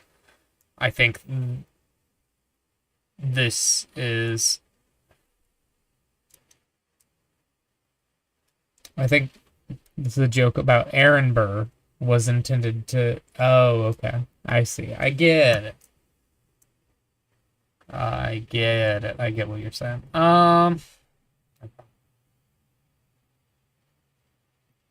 Yeah, I think we are going to count Ted Keith's because Ted Keith, Peabody, Improbable History. I think this is a show that'll be very fun to include whenever we actually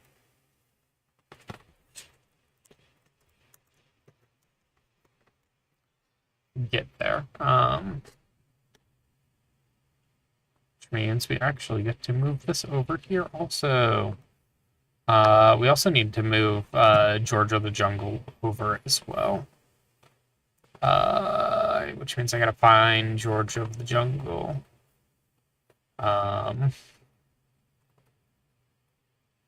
Which was created... It was listed as being created by Alan Burns. Even though he didn't actually do that.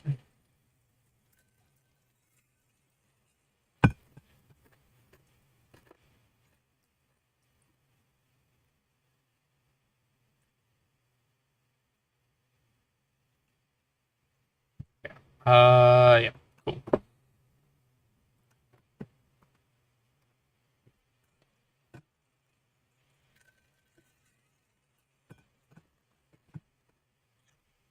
Moving along.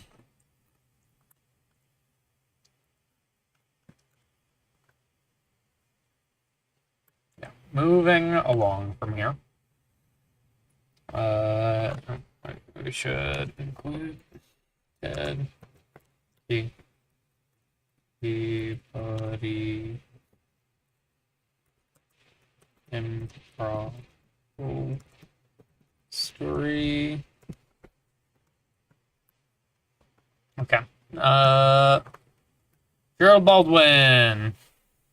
Let's see. He was a director and writer.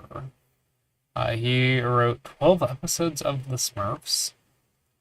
Wrote some of the movies. But he wasn't the creator. So that was Peyo.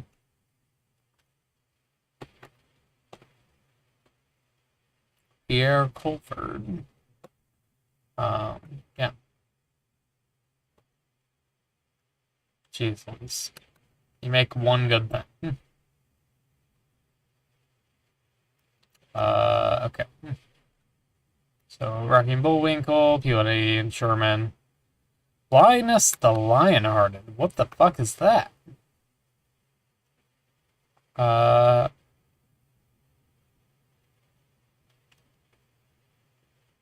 I guess this was part of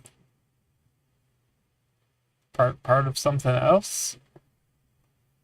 This is a lot. Okay. We're fine. Okay.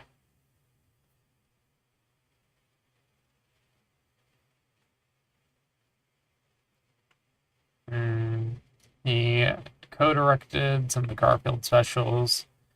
Co-directed Tiny Toon Adventures. But he didn't create Tiny Toon Adventures because that was someone else. That was... Who was that?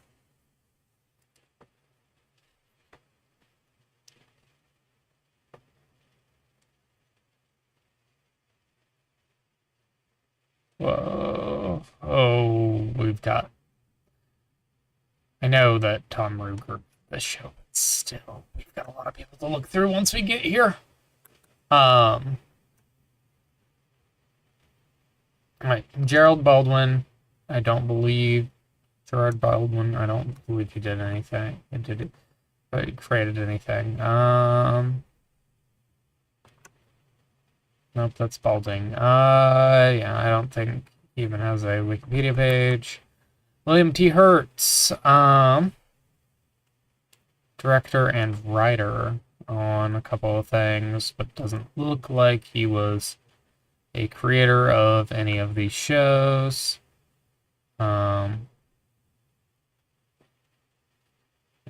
Director, Bill Hertz, director. Bionic 6. He was the chief director of this show. But he was not the creator. That was Ron Friedman. I've never heard of this show. I have heard of Masks, so I guess this was probably in that same area. Okay. Yeah, didn't make that show, and I doubt he made that one either. So we can go on to Ted Parmalee, who we know didn't make anything because we've already looked. Yeah, it does look bad. Okay. Pete Burns. Writer on these.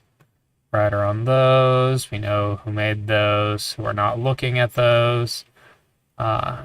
He directed a bunch of Mr. Magoo stuff, but he didn't.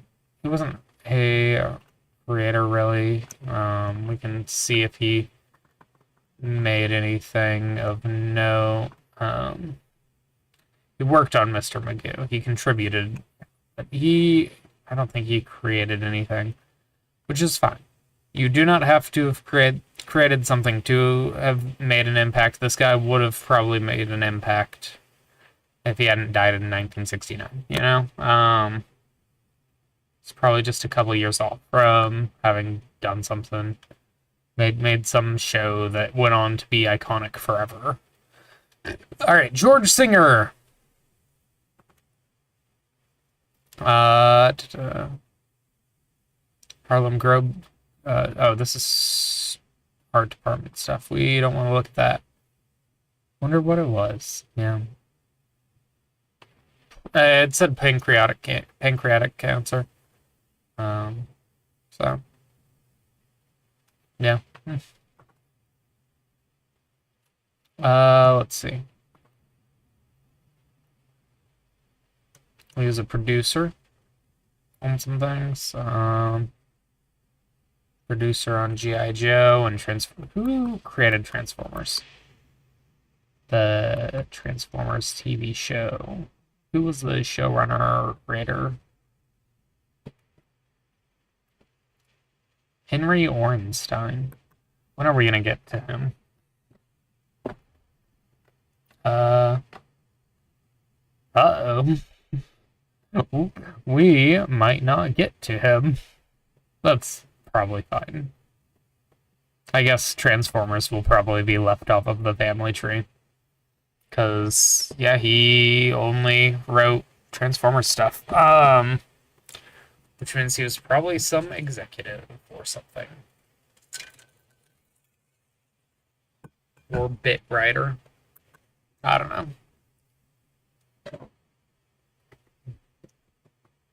Alright,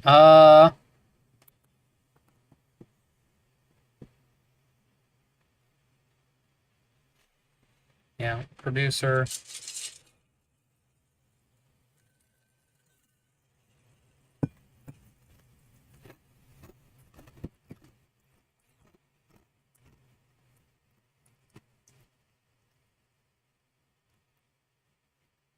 Supervising director, directed some Garfield stuff, directed some Pink Panther stuff, The Super Six, Rent a Superhero.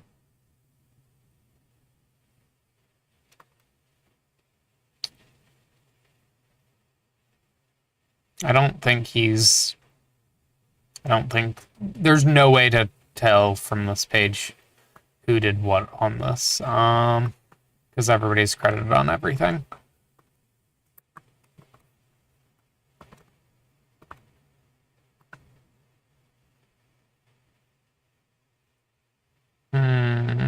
Created.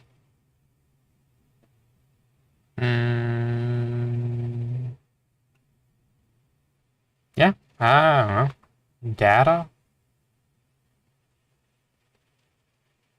Supervising yeah, like, who knows?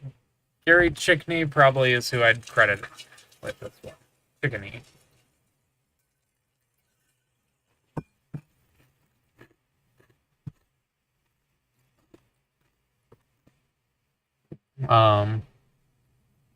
But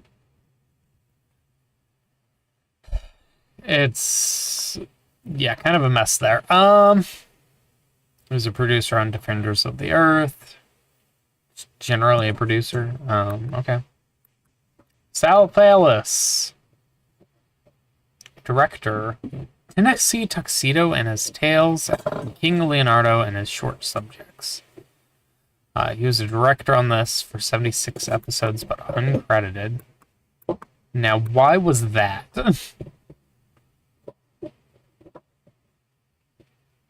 What is this show? King Leonardo and His Short Subjects. I have never heard of this.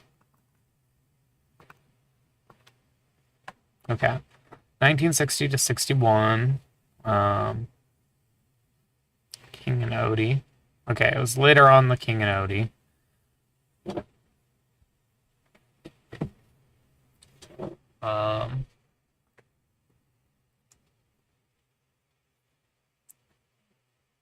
Executive producer, Peach, Joe Harris, What's Bigger, sponsored by General Mills, yeah. So, probably someone at some point. I don't know. Unclear. South Ellis, however, not credited on this page. So, and then Tennessee Tuxedo and His Tales is another one of those shows. Yeah,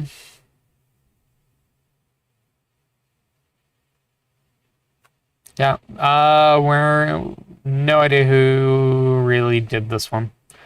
So.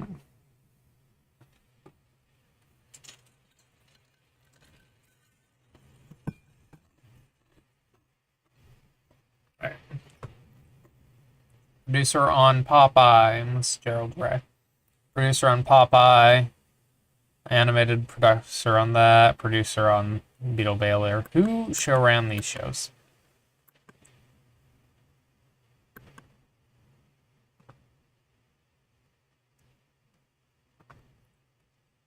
Popeye. Who show ran Popeye the Sailor?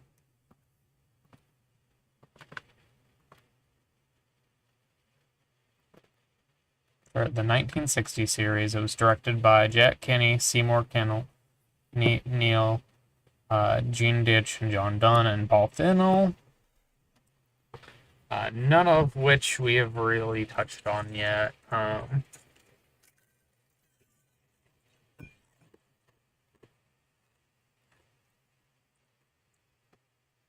Yeah, okay. We're not worrying about that. Beetle Bailey. Wild that there was a TV show for this dude in the 60s. Love that his comics have been around so long. Other media. Animation. He was...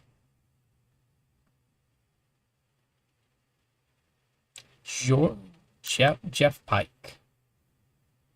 Not Gerald Ray.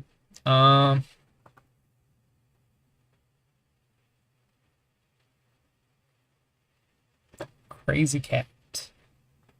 What is Crazy Cat? Crazy Cat. Filmography? Crazy Cat filmography.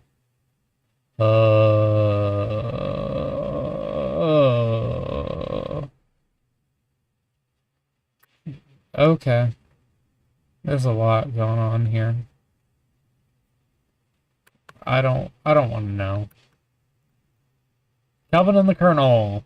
This is not credited by Gerald Ray, which is what we are mostly looking at right now. That means Gerald Ray didn't create any of these shows. Alright. Ernest Terra's Teresa's director, writer. He wrote an episode of the Flintstones. Okay.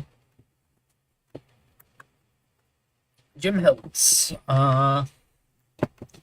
Same shows we've already looked at. He was director as Snav Sneakius, which I guess probably means he didn't like his work on that show very much if he was using a fake name. Oh well. Alright. Cool. Rudy Zamora. We talked about Rudy Zamora already. I don't remember what conclusion we came to about him.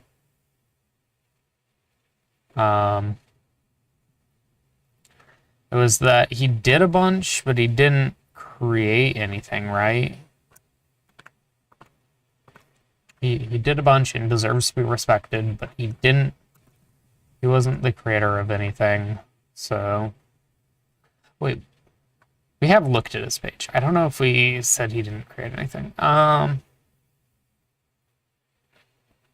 Zamora, Fleischer, worked there, animated on Silly Symphony, worked on those things, one of the greatest cartoonists, director on Rocky and Bullwinkle and Peabody's Improbable History, he helmed episodes of Richie Rich, doesn't look like he made any of these shows though.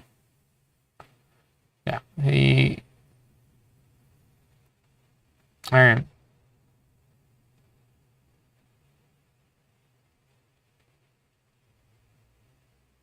Cool. Rudy Zamora.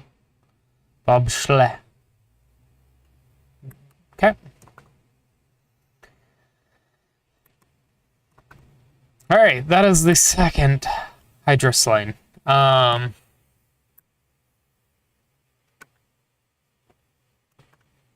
Which means we got to move on now. To the next Hydra. The next one up is Crusader Rabbit. Because that is now the topmost thing on the page. It should be nice and breezy compared to... okay. So... Alexander Anderson, we looked at Chris Hayward, Alexander Anderson, Lloyd Turner, Arthur North, Barbara Chain, Hal Goodman, Jack Miller, Joe Curtin. Did I open up Joe Curtin? I did. Okay, there we go. And then, yeah, I don't think I need to look at any of the producers. Alexander Anderson. Mr. Anderson. I think he was a comic book writer, maybe. I don't really know, actually. Okay. Lloyd Turner was someone who was mostly a live-action dude. Yeah, it looks like he mostly worked on live-action stuff. We looked at this guy's page already, and we decided, yeah, he hadn't created any cartoons, so we weren't counting him. Okay. Arthur North, only on Crusader Rabbit. Barbara Chain, Rambo. Whoa. Alright, adapted for television by... Okay, that is interesting. Let's see.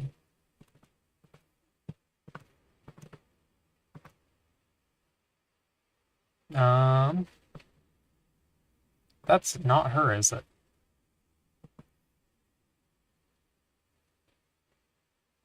No, this is not her. This is someone else. Okay, I'm gonna say she probably didn't create... Is she a showrunner on this one, though? Famous Adventures of Mr. Magoo, who ran the show. Who showruns the showrunners? Written by Barbara Chain and Walter Black, directed by Bob McKimson. That's probably the main person behind it then. Yeah, okay. That's unfortunate. I wanted to include her. The new Three Stooges. The new Three Stooges. Who did this one?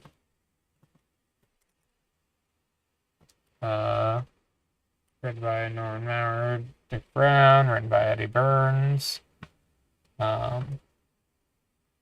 She worked on the story of that show, but so did everyone. Okay.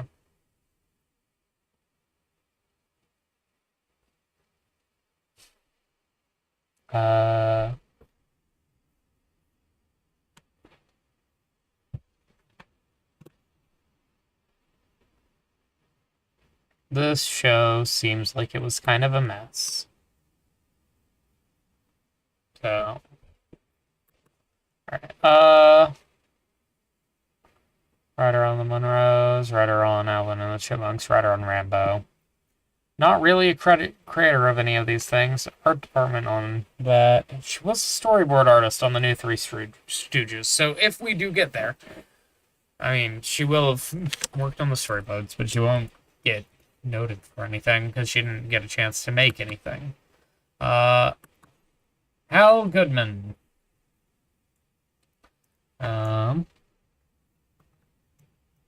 A writer. Definitely a writer.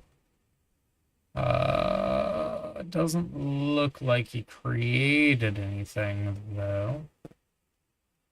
We can go ahead and look him up on the Wikipedias. The Wikipedia. He wrote for these people. Wrote on Let's Join Joe. Alright, well, nope. Jack Miller. Oh, Jackie boy, oh, Jackie boy. The pipes, the pipes. He was a storyboard artist for a bunch of shows. But if he didn't go on to create anything, I'm not sure we can count any of this. Story. Bunch of story credits. New Three Stooges. This is Jack Miller, so no, he didn't create that show. Super 6. I don't believe he made this show. Super 6 was one of those shows that, like, didn't have the creator right. Super President. The President of the United States, former astronaut James Norcross. What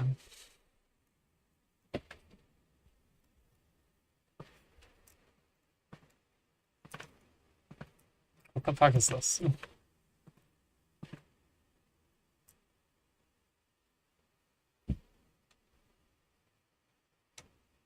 Not a Jack Miller thing, really.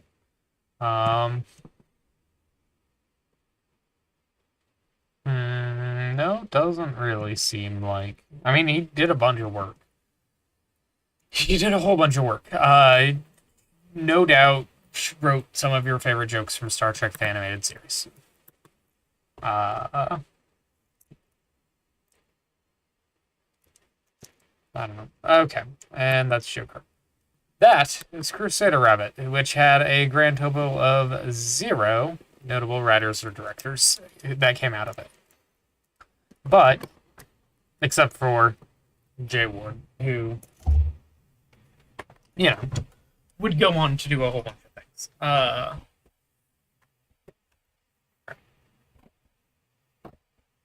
Okay, right. Next up is Hoppy Hooper. So, Hoppy Hooper does not have a whole bunch of credited writers and directors, which should make this pretty easy. Especially because we've seen a bunch of these before. I believe we've already looked at Pete Burness and William T. Hertz and Luke Hiller. I know for a fact we've looked at Chris Jenkins. I know we've seen Bill Scott. So Pete Burness, director, didn't create anything. William P. Hertz, director, didn't end up creating anything. Lou Kuehler, director, didn't end up creating anything. Okay, that's Hoppy Hopper. Chippendale Rescue Rangers is up next. And this one lasted a while, which means it's probably going to... Okay. I'm gonna go take a piss. I will be right back. We're gonna put on the be right back screen. Okay, I will be right back.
I'm back.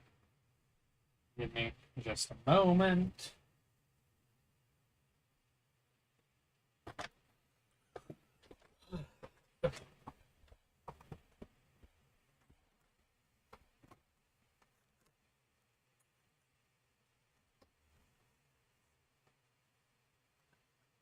And back. Okay.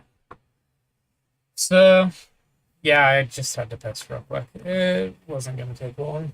All right. So, yeah, we have a bunch of people to look at. John Kimball, Bob Zamboni, Rick Leon, Jamie Mitchell, Dev Ross, Julia Leward. We know did we look at Ted Stones more? Did we see everything that Ted Stones did? Oh, I don't know if we did.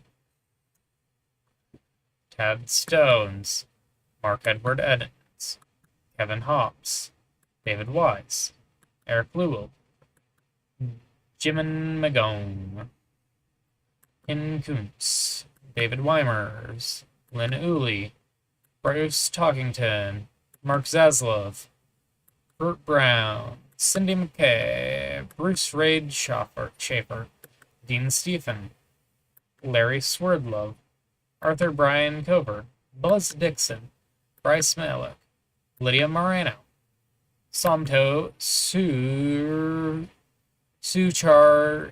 Itku,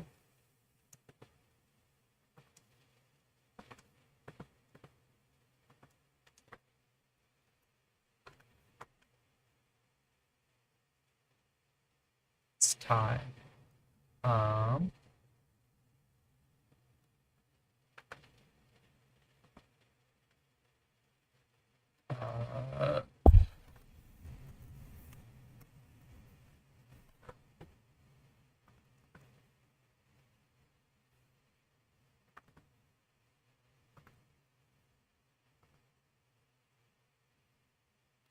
It actually needs to be in Thai, not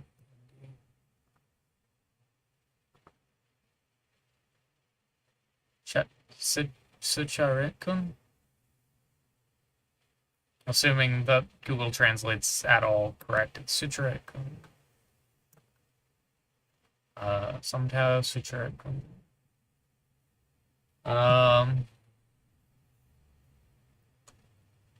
Luann Wood, Linda Wolverton, Alan Burnett, Michael Edens, Doug Hutchinson, Michael Price Nelson. Okay, so that's a lot of people to get through, and that's fine. We can do this. Luann Wood did not work on much. Doesn't look like she created any of these things, because by this point they mentioned created by credits usually. Writer on, oh, she's still writing. All right, Linda Wolverton. Writer based on the Lion King screenplay, based on screenplays. She was a writer on Popples. But I don't think she created anything. She wrote some screenplays for movies, and she created the characters. What all did Linda Wolverton do?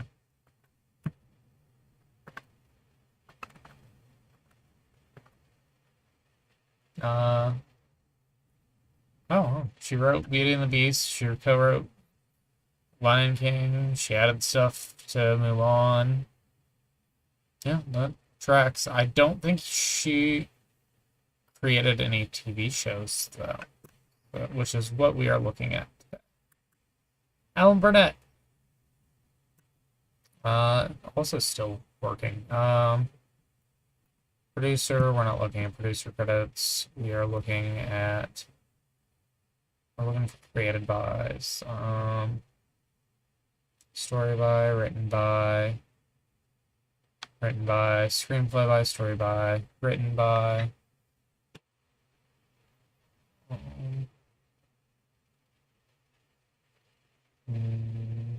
Developed by. Ozzy and Drix is developed by. We can look at that one. Green Lantern, written by. Screenplay, Batman Beyond created. Who was the creator of Batman Beyond? Okay. Now that's interesting. And he's continued working on Batman stuff. Alan Burnett.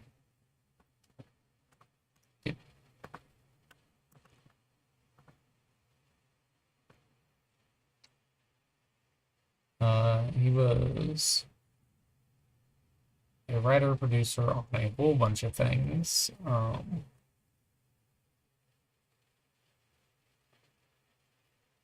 Writer and creator on the new Batman Adventures and Batman Beyond.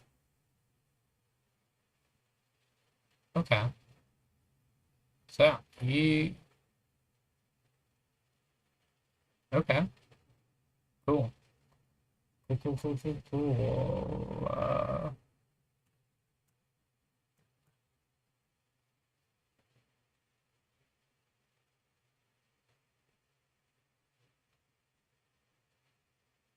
So yeah, we want to look specifically at New Batman Adventures.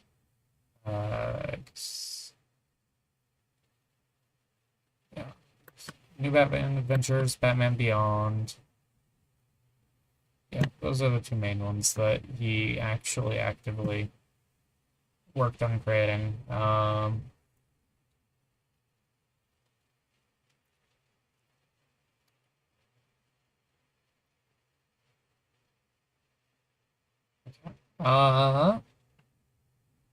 Yeah, he's one of the creators of this one.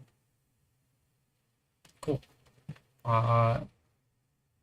Batman Beyond, also known as Batman of the Future in some territories, I guess.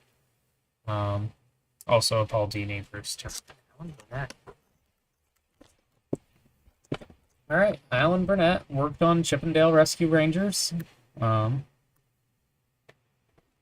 Which is where we need to go next.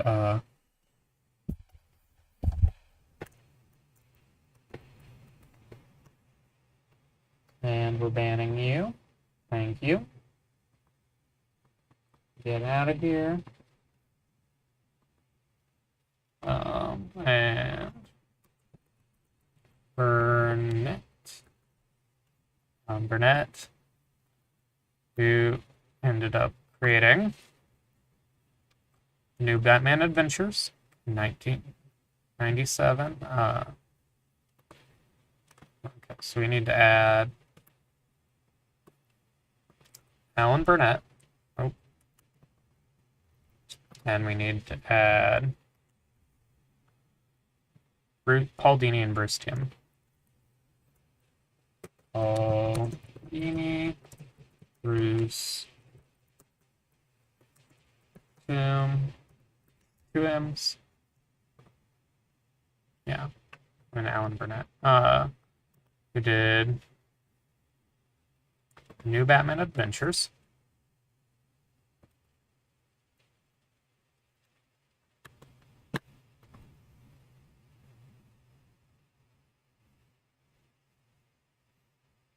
And we'll get there when we get there. Okay. And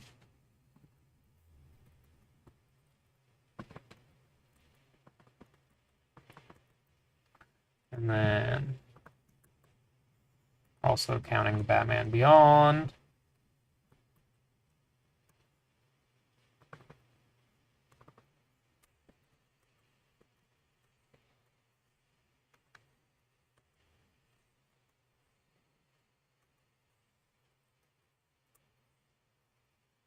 Okay.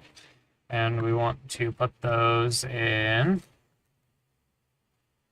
New Batman Adventures was 99, or Batman Beyond was new 99. New Batman Adventures was 97. So 97, the New Batman Adventures. 99 was Batman Beyond. And it was Paul Dini, Bruce Timm, and Alan Burnett.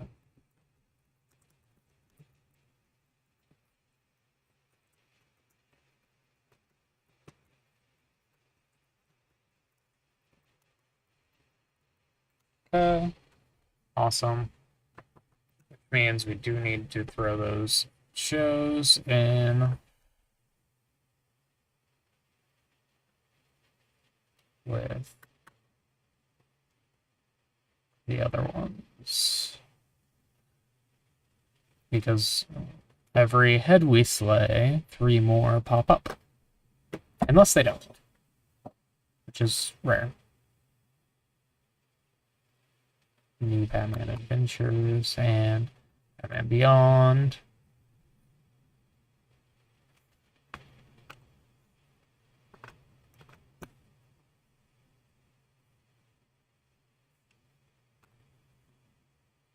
Okay. Cool.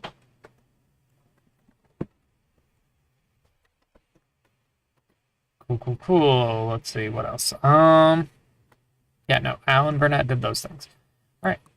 Next, we can look at Ozzy and Drix. He also did Ozzy and Drix.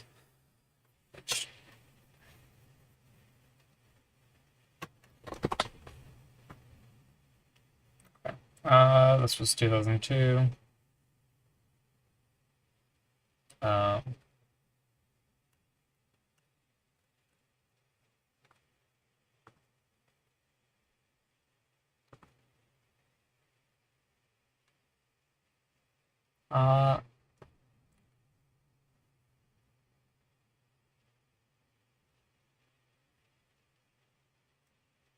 He's listed as a creator there, and he's a developer. Okay, yeah, that's good enough. Let's throw Ozzy and Drix on there, 2002.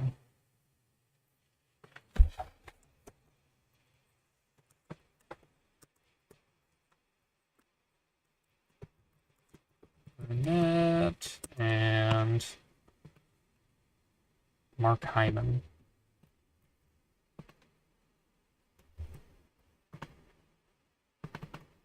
And we also need to throw there.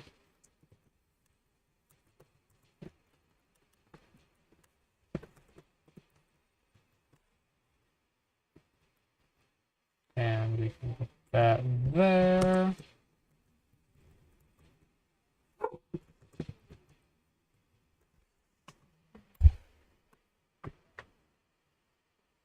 Ozzy and Drix, McIman, let's see. Okay.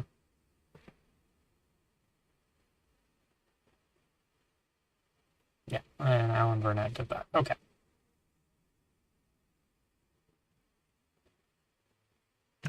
Cool. Awesome, awesome. Yep, we're working off of Chippendale Rescue Rangers right now. Okay. And this one also gets added to the Hydra.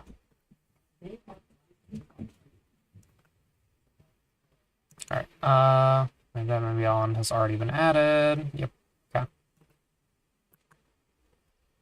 Michael Edens is up next. Did he showrun anything? He was a writer on a whole bunch of shows, but did he create a show? Written, he was a writer on Tailspin. Exo Squad. What is Exo Squad? Not something he's credited as a creator on.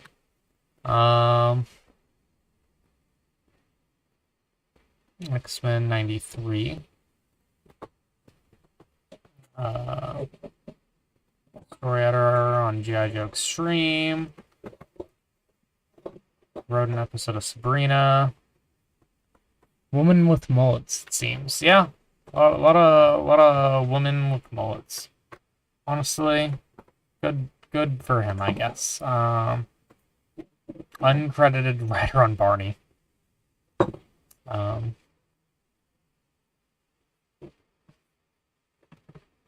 R.I.P. Michael Edens.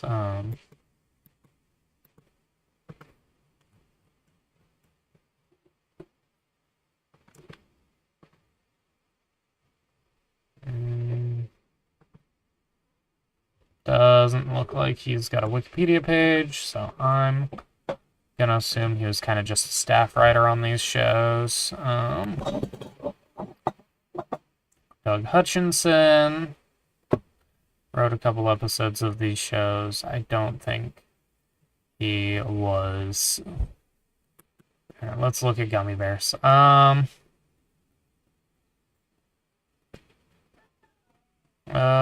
Gummy Bears. Gummy Bears.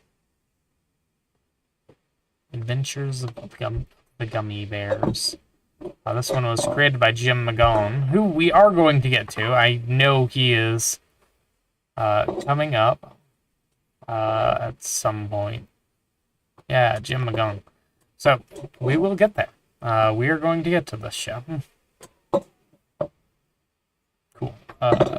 Good to know. But we don't get there yet. Okay. Michael Price Nelson literally only worked on an episode of this show. Alright, Tad Stones. I don't think we've actually checked out what all he actually worked on yet. Let's not look at producer, let's look at what he wrote. Alright. So he got his start on a short called That. He worked on Gummy Bears also, which does mean that Gummy Bears is now on the list, I guess. Seeing as that's where... Okay. So 85.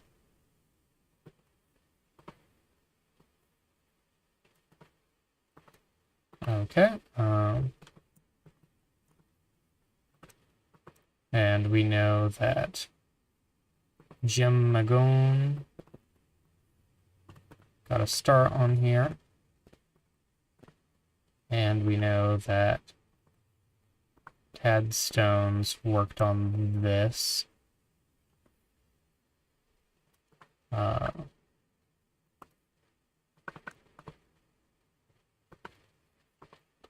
we can go ahead and throw Jim McGone over on the showrunners list.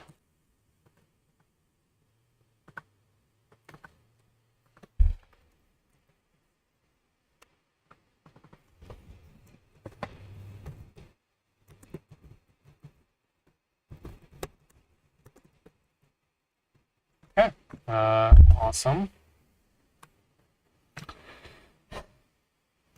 Oh, this is supposed to be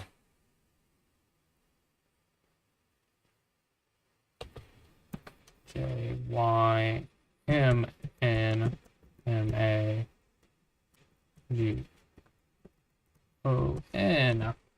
And that means that Chippendale Rescue Rangers is actually a fusion of the Gerald McBoing Show and Gummy Bears.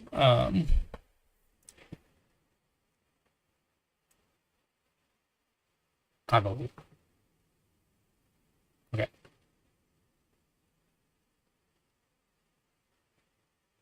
What else would he create? He would do story for Darkwing Duck.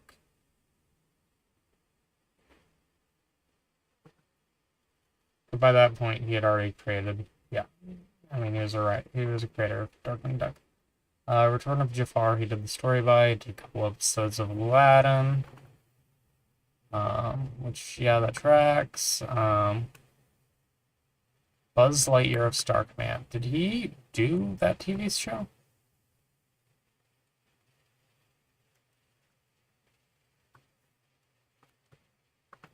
Let's see. Buzz Lightyear of Star Command. Created by Mark McCorkle and Bob Shuley.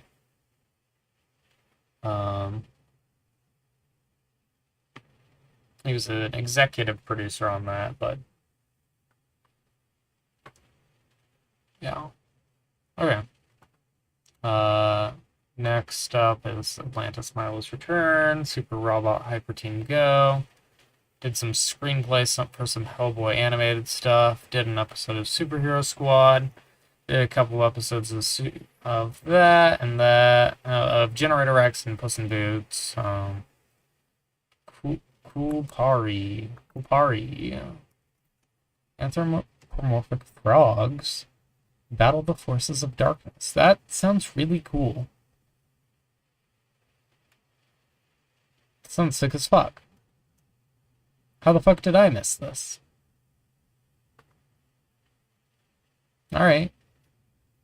Good to know he's still writing, I guess. Buzz Lightyear vs. Zurg, he wrote that video.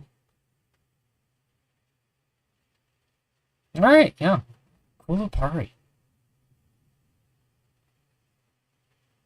He went on to write on this. And then it went to Netflix, yeah. This seems sick. I'm shocked I've never heard of this.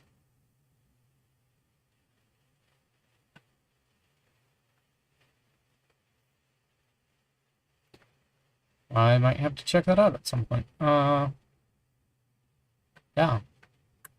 Cool. Anyways, Tad Stone. Officially checked off the list. Tad Stones. Didn't end up showrunning anything else, but was a showrunner on 3 things, so like good for him. He didn't do that. Mark Edward Edens. I believe we looked at him already. No, we haven't. Okay. Because I would have remembered seeing Sonic Underground. Did he create any of this? Written by Mark Edens, written by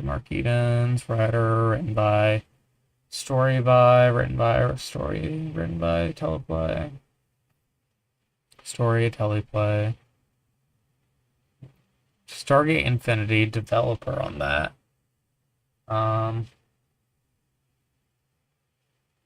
Did the screenplay for Superbrook.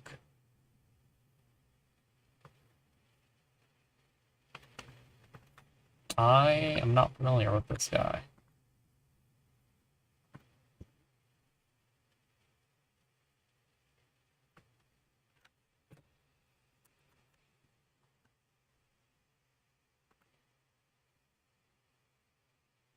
Hmm. Hmm.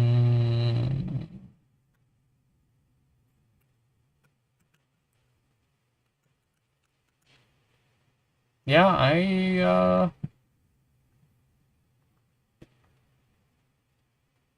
doesn't really look like, he, created anything of any kind of on this page that he's supposedly on. Okay,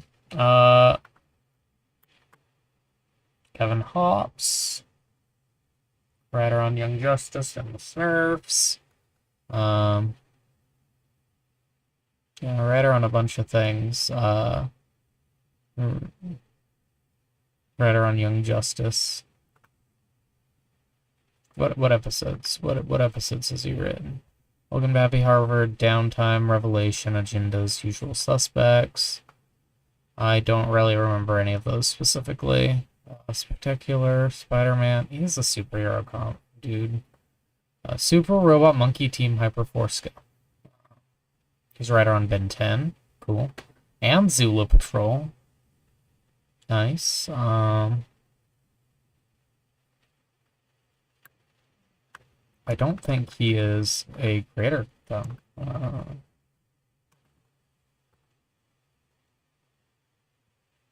Yeah, I'm gonna go on all and say he's not. Okay, up next we got David Wise, who did create the 87 Teenage Mutant Ninja Turtles, which means we get to start diving. Okay. Oh, he worked on so many things before he went on to developed by uncredited David Wise.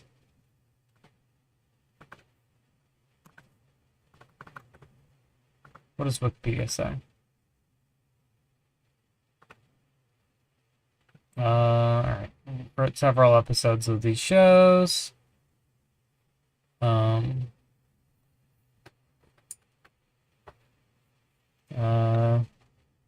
I kind of don't believe that.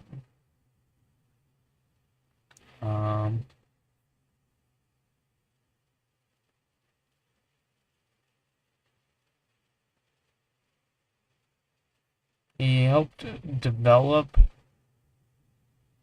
the Teenage Mutant Ninja Turtles show, I guess.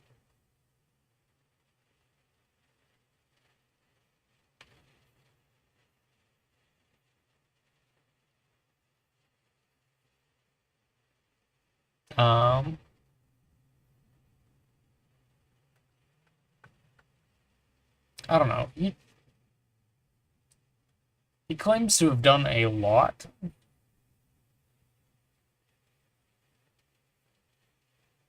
And I'm sure he did do quite a bit. But, like,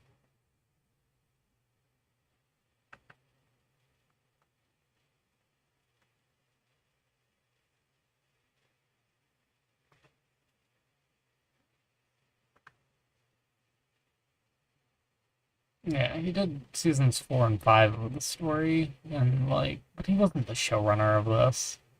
Well, who was, though?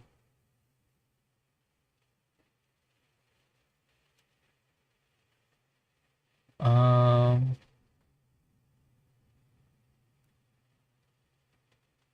Hmm...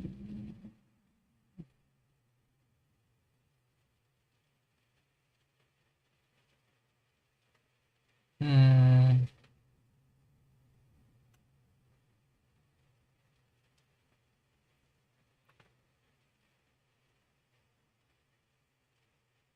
Yeah, David Wise and Patty Howarth.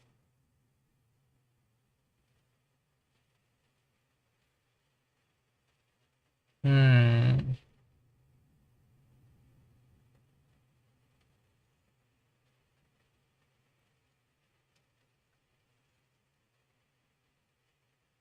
I mean, something feels off about this, but I guess we can give it to him.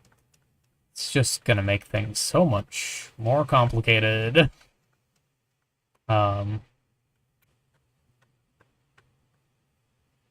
Yeah, okay. So, 1987, we're throwing on Teenage Mutant Ninja Turtles.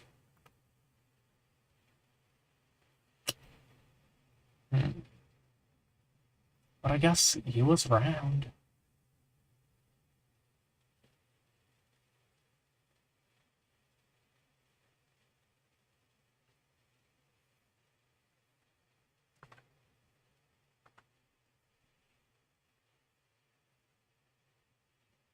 It's credited on 192 episodes. So,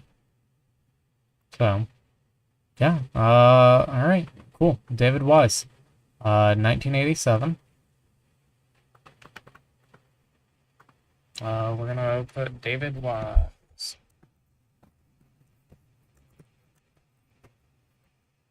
And probably other people, but for now we're just putting David Wise there.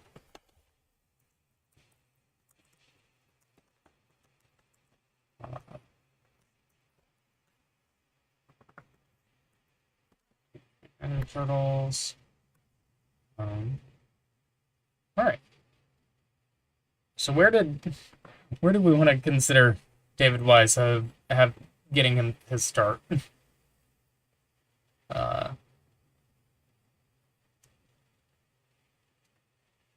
It's like, oh my word, he wrote so much fucking shit. I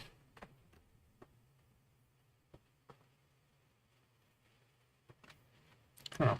Wikipedia just tells such a different story.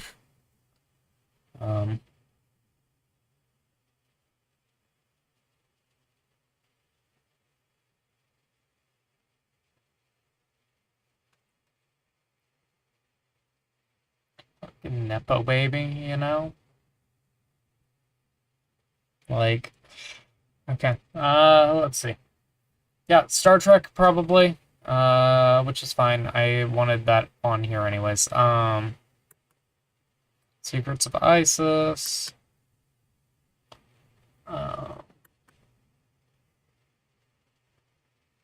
New Archie Sabrina Hour. Jeez Louise. Okay, I gotta pare this down a little bit. We're doing Star Trek. We're doing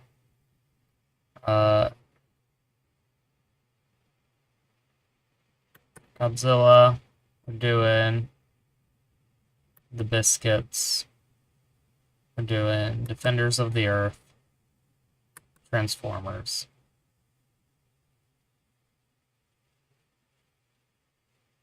And then, yeah, you worked on Chippendale Rescue Rangers after that.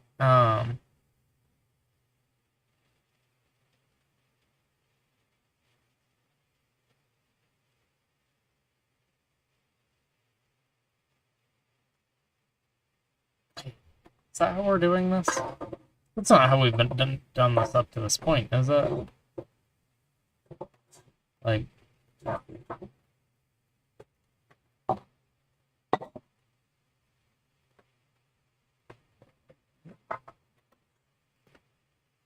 I am going to just include his first one. It's kind of wrong as it feels.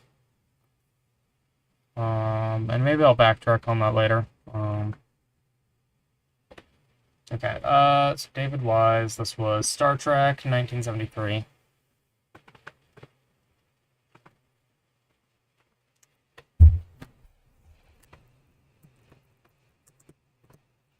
David Wise worked on that. And this was a show that was... The show ran the animated Star Trek.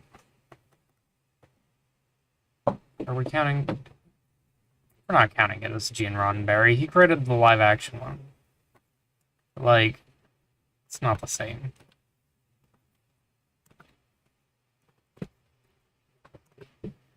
Who was directing? It was Hal Sutherland, yeah, and Bill Reed. Rose, who we should probably...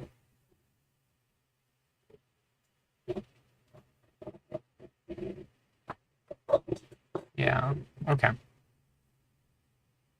Oh, DC Fontana also. I guess Gene Roddenberry was a showrunner on it. If he's counted as showrunner, he's counted as showrunner. Gene Roddenberry, DC Fontana. Okay.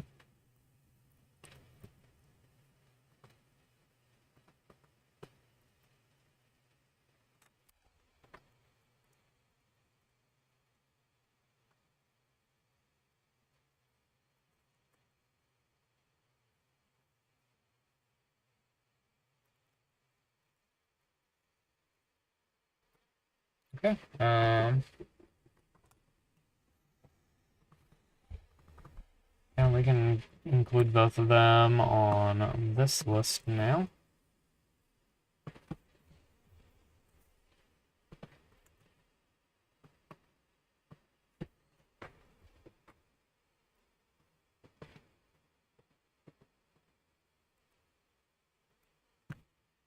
And Star Trek the Animated Series. Good for them.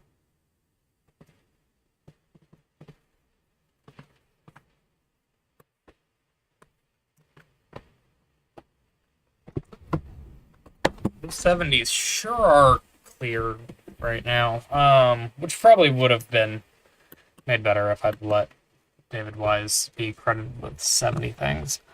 Alright. Developed 12 successful series for television for which he was also employed. Okay. We are getting into it with Eric Lewell, aren't we?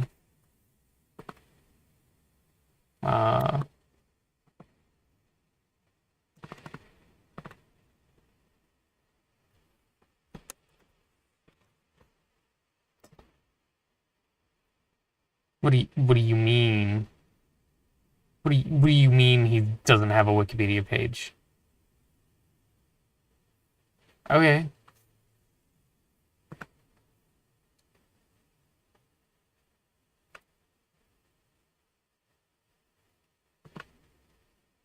Alright, let's see where this guy got started. Challenge of the GoBots.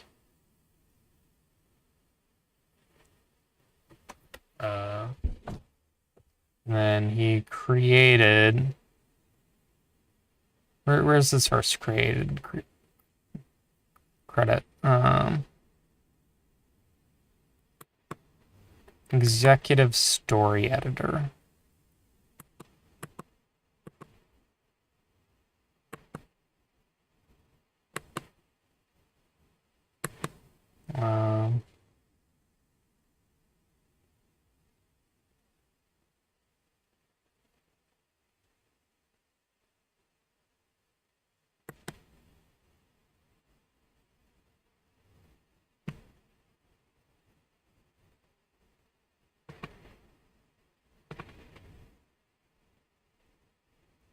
Developed for television by for all of these.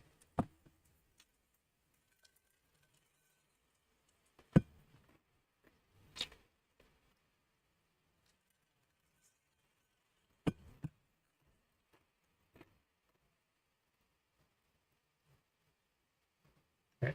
Exo Squad. Yeah, he's credited as a creator on this. Okay. Alright, so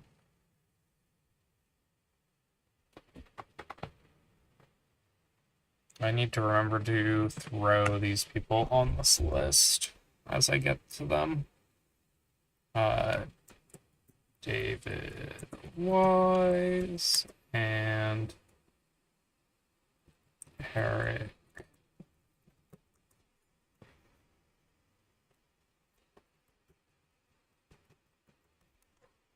Lewell.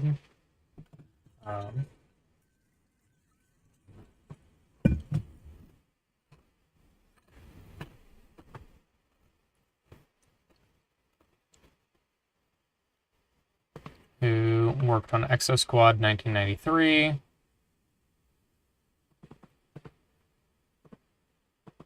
along with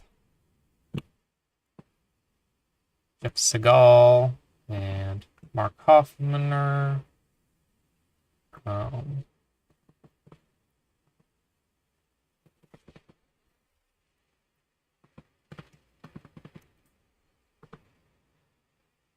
Where'd that go?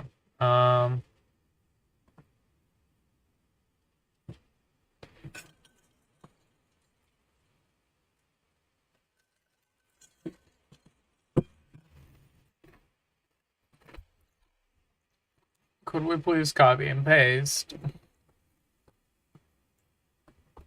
Alright, this is the last guy I'm covering before I am done with tonight's stream, because I cannot do more of this after this guy.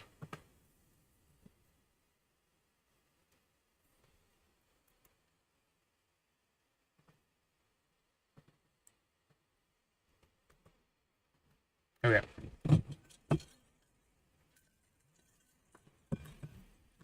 Jeff Segal, Mark Hoffmaner. I don't think either of them are already on the list. Okay.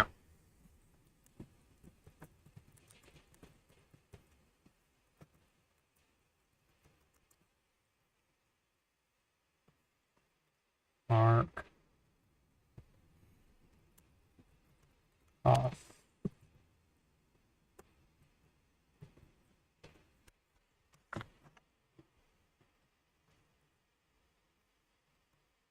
And Eric Lewell.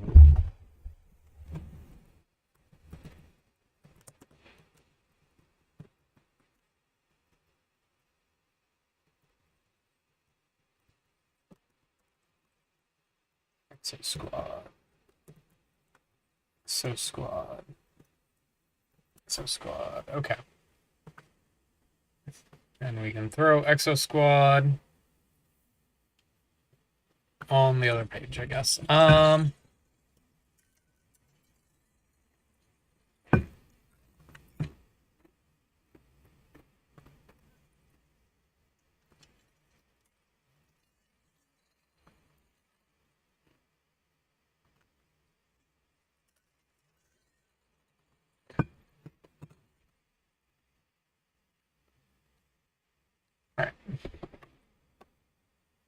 Street Fighter, the animated series.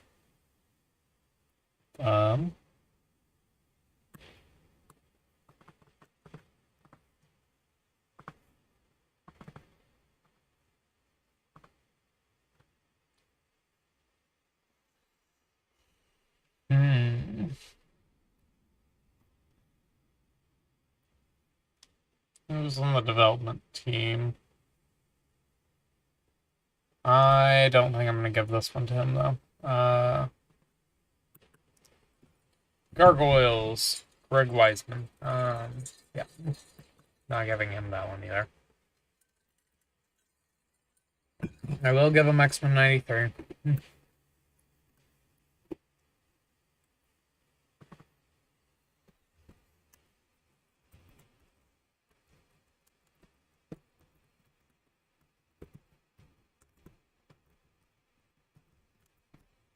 Alright.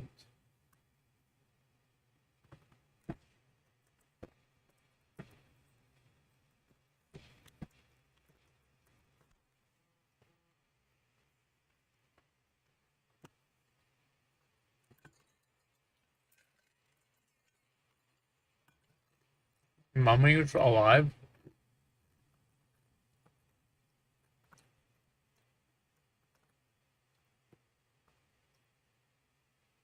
Written by Eric Lewell.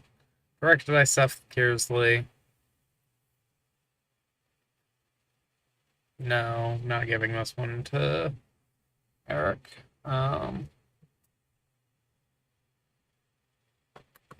RoboCop. Michael Miner, Edward Neuenmeyer. Dream Defenders.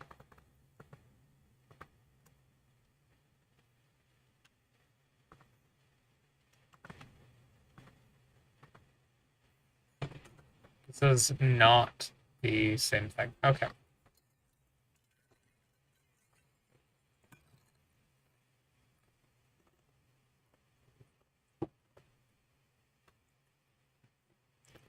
Yeah.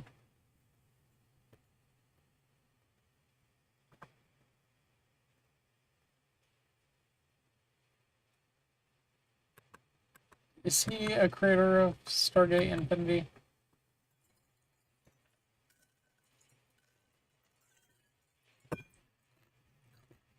No.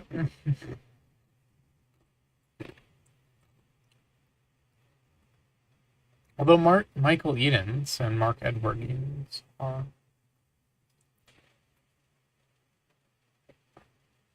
Who I feel like we talked about earlier, but I don't really remember. Alright,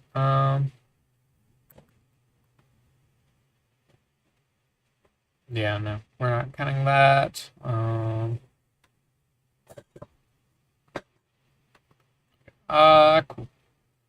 Cool. Cool. I think that is probably all we want to count for him. Jim Magone.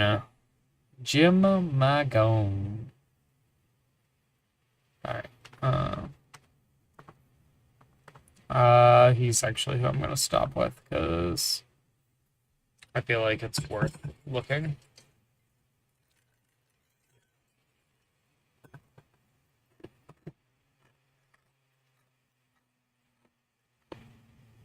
Wrote on these shows.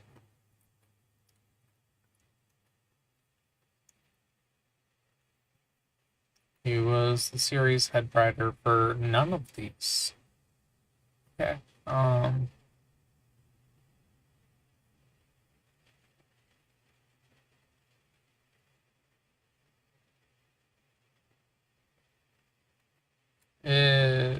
Who's the This is on the Titanic. The legend continues.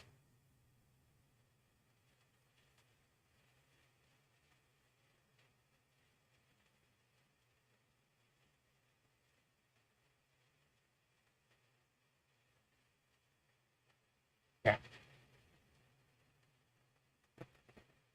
We know he worked on the show that we are talking about right now, Chippendale Rescue Rangers, which means we can throw him on.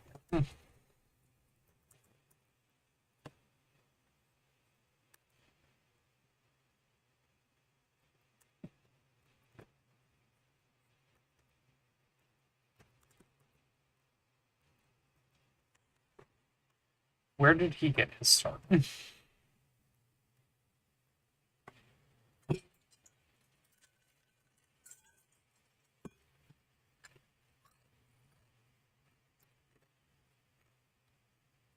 On DuckTales in '87.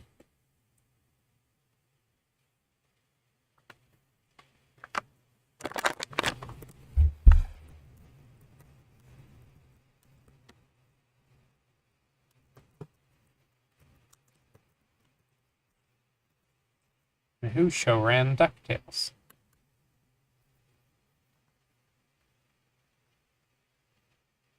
Jim Magone. Yes, okay. How the fuck? What do you mean he just came out of nowhere? Right, he was on Gummy Bears. Did he showrun Gummy Bears?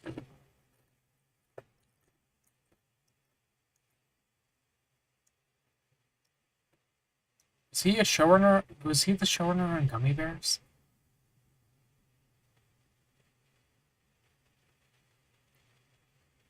He was, wasn't he? Where did this guy come from? Who the fuck?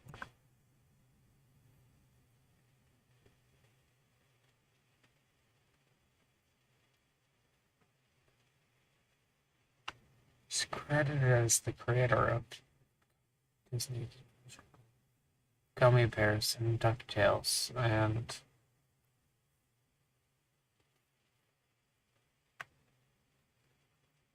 okay,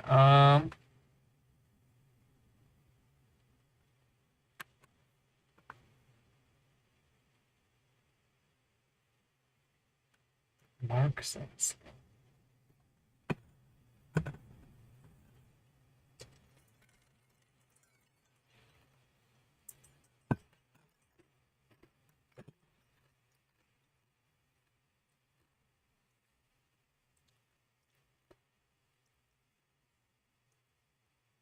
He spent 17 years at the record company.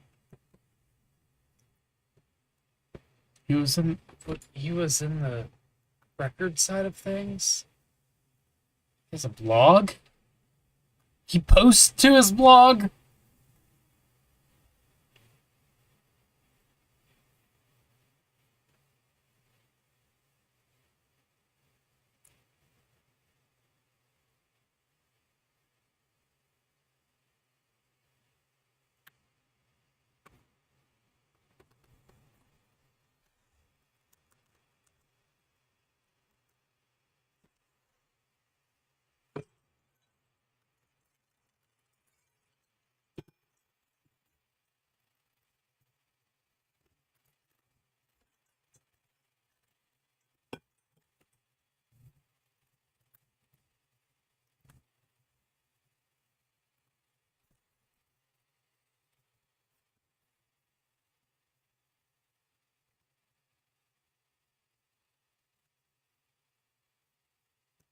He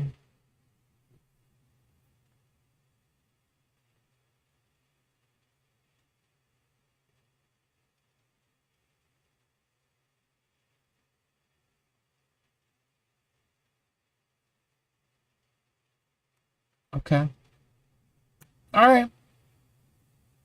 Yeah. I guess he worked on the record side and then moved over to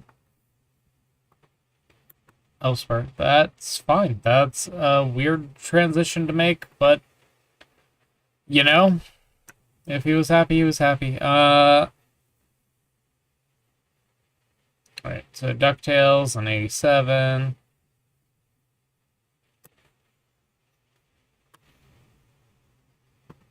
Gummy Bears, then DuckTales.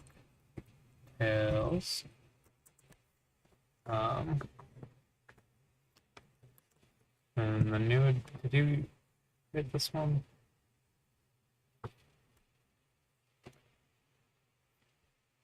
No, he didn't create that one.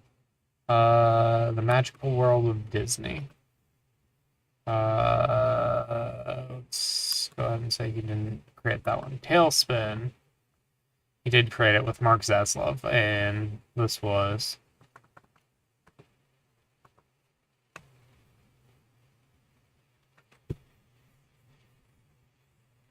Okay,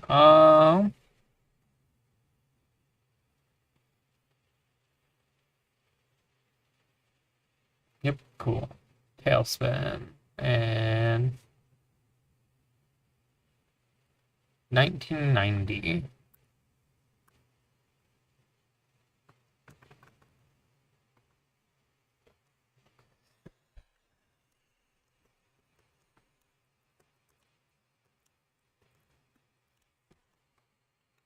And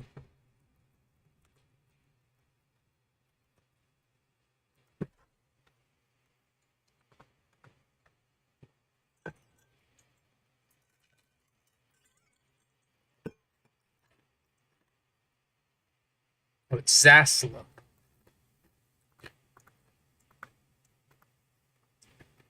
Oh, it's Zaslav for both of them. All right.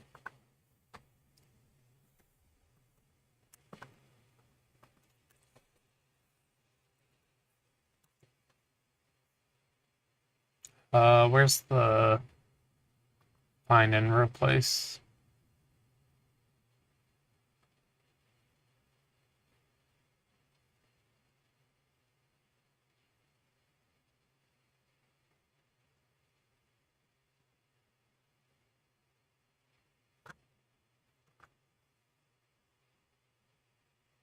Okay,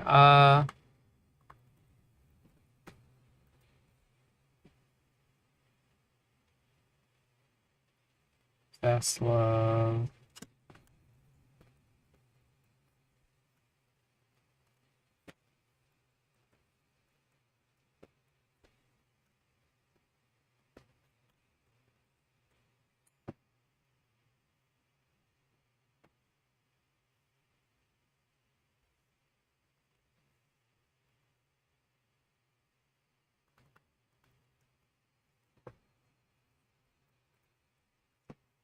Alright, and then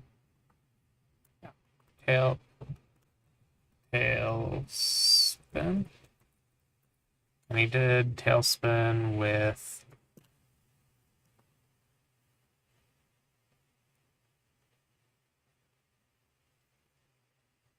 Mark Zaslov.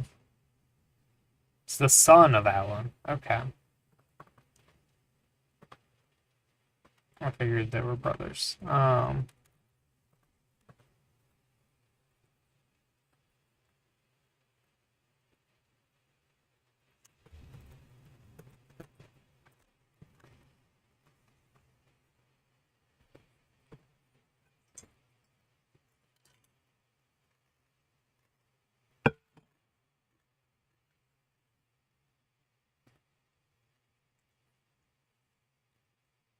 Okay.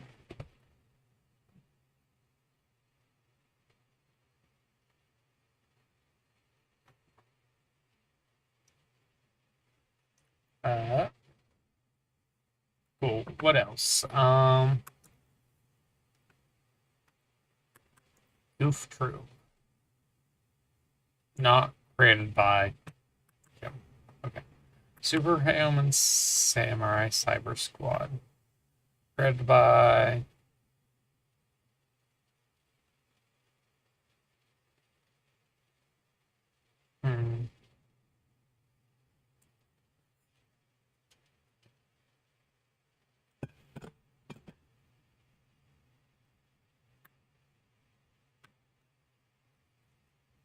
Yeah, they wrote like all of season 1 of this, ain't they? Alright.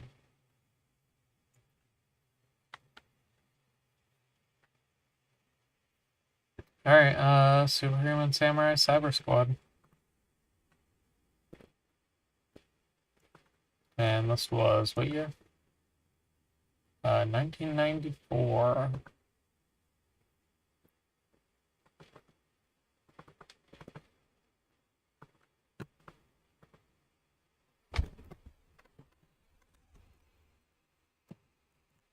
And this is James Rowley, Jim Magone, and Mark Zatzlob.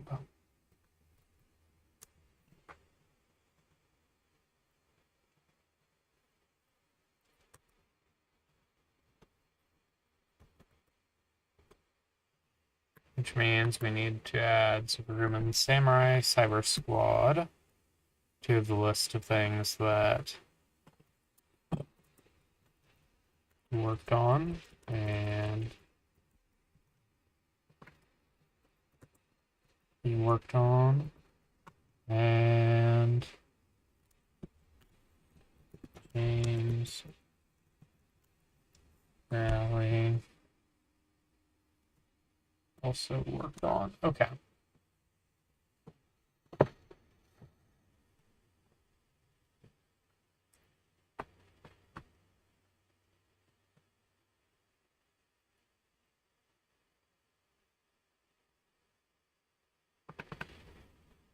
Yep, okay.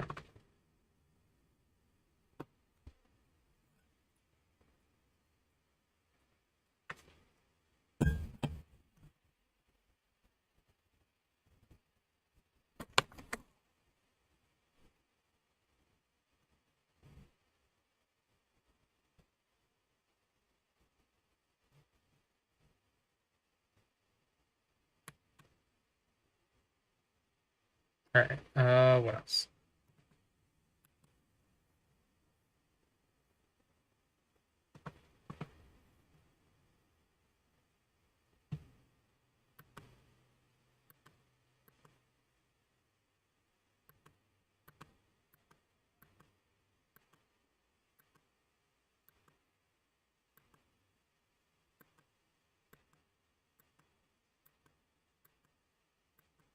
Okay.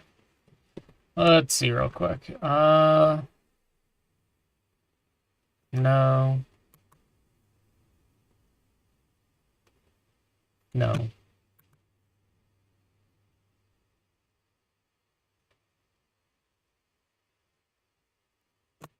No. Archie returns, of course. Hmm.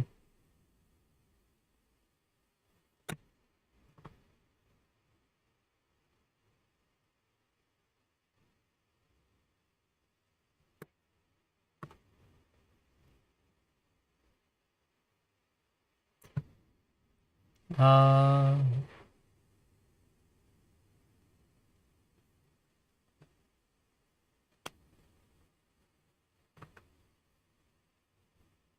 hmm.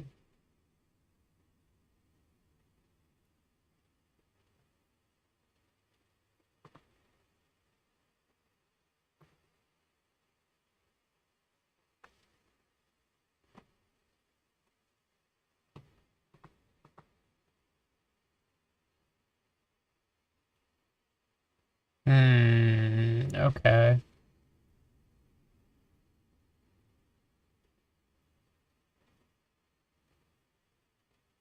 I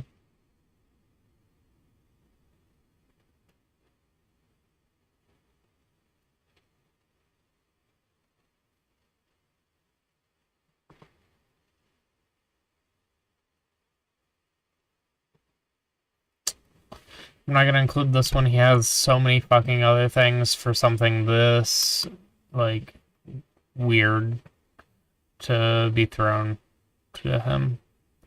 He definitely wasn't on this one.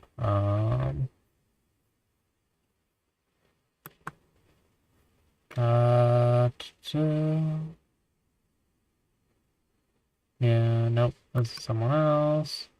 House of Mouse. Bob's Ganaway. Hey! That name should keep that one in mind. For whenever I inevitably do part 2 of this. Cause he's notable. We'll get there. Make way for Naughty. The fuck is this? Not counting this. What the fuck did I just close?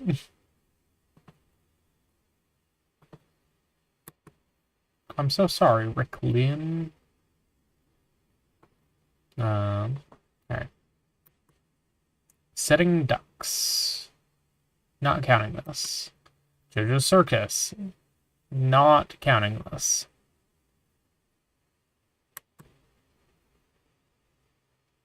Ben and Izzy.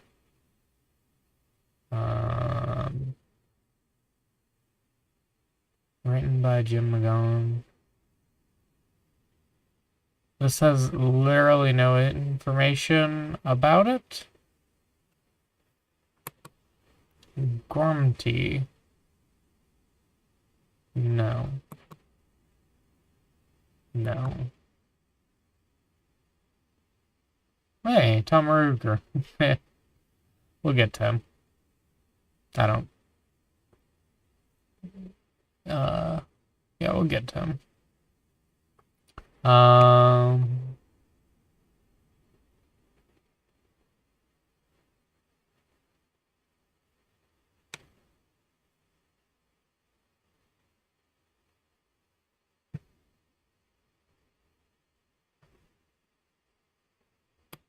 Sorry, I'm just remembering that show. It's a trip.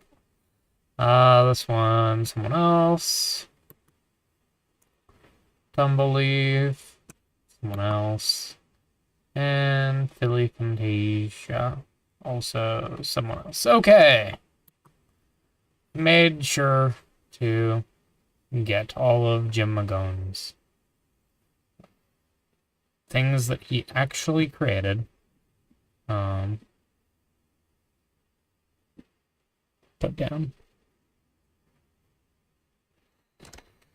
Cool. With that, we need to move gummy bears to the Hydra. We need to move... What else do we need to move to the Hydra? Gummy bears, DuckTales, Tailspin, Superhuman, Cyber Squad.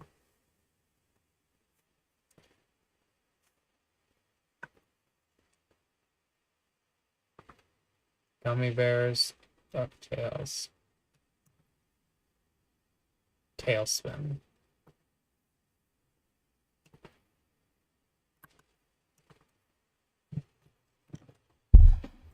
Tail spin. And what was the other one? It was superhuman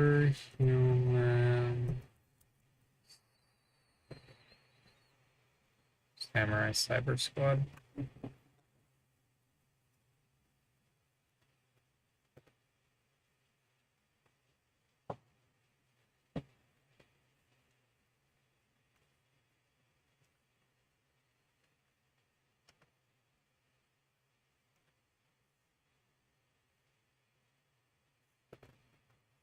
And yeah.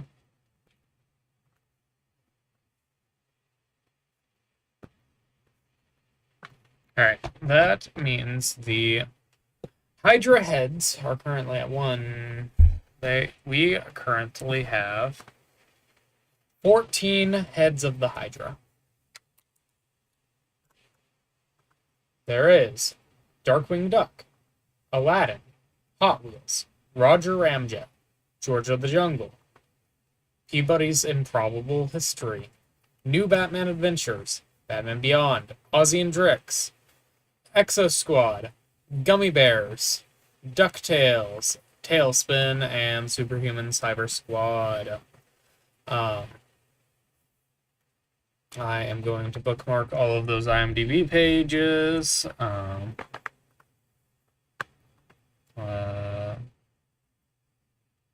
We are going to put that in my stream stuff. Do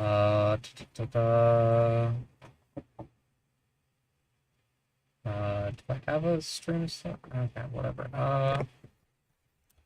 The film free era.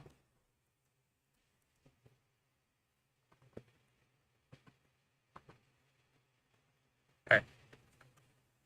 Yay. And we're going to close that out of those. Okay.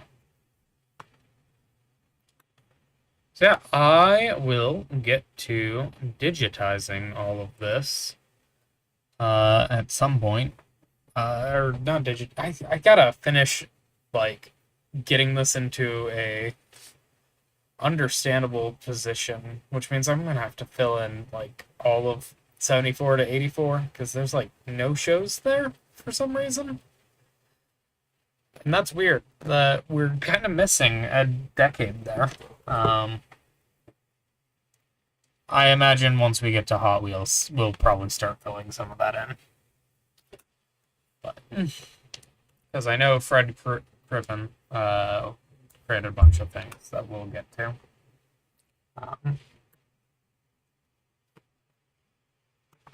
And yeah, okay. So with that, in full screen camera. My camera got so messed up, and my hair also got so messed up. Great stream. Thanks for hanging out. Wow, this was a lot of work, and it's never gonna end. But I'm gonna get somewhere with this. So, thank you for watching. Thank you for hanging out. Thank you for wanting to kill Puzzbo with me. Probably not going to do this stream idea again, but I am probably going to keep working on this in the background. So if I just publish this someday, you'll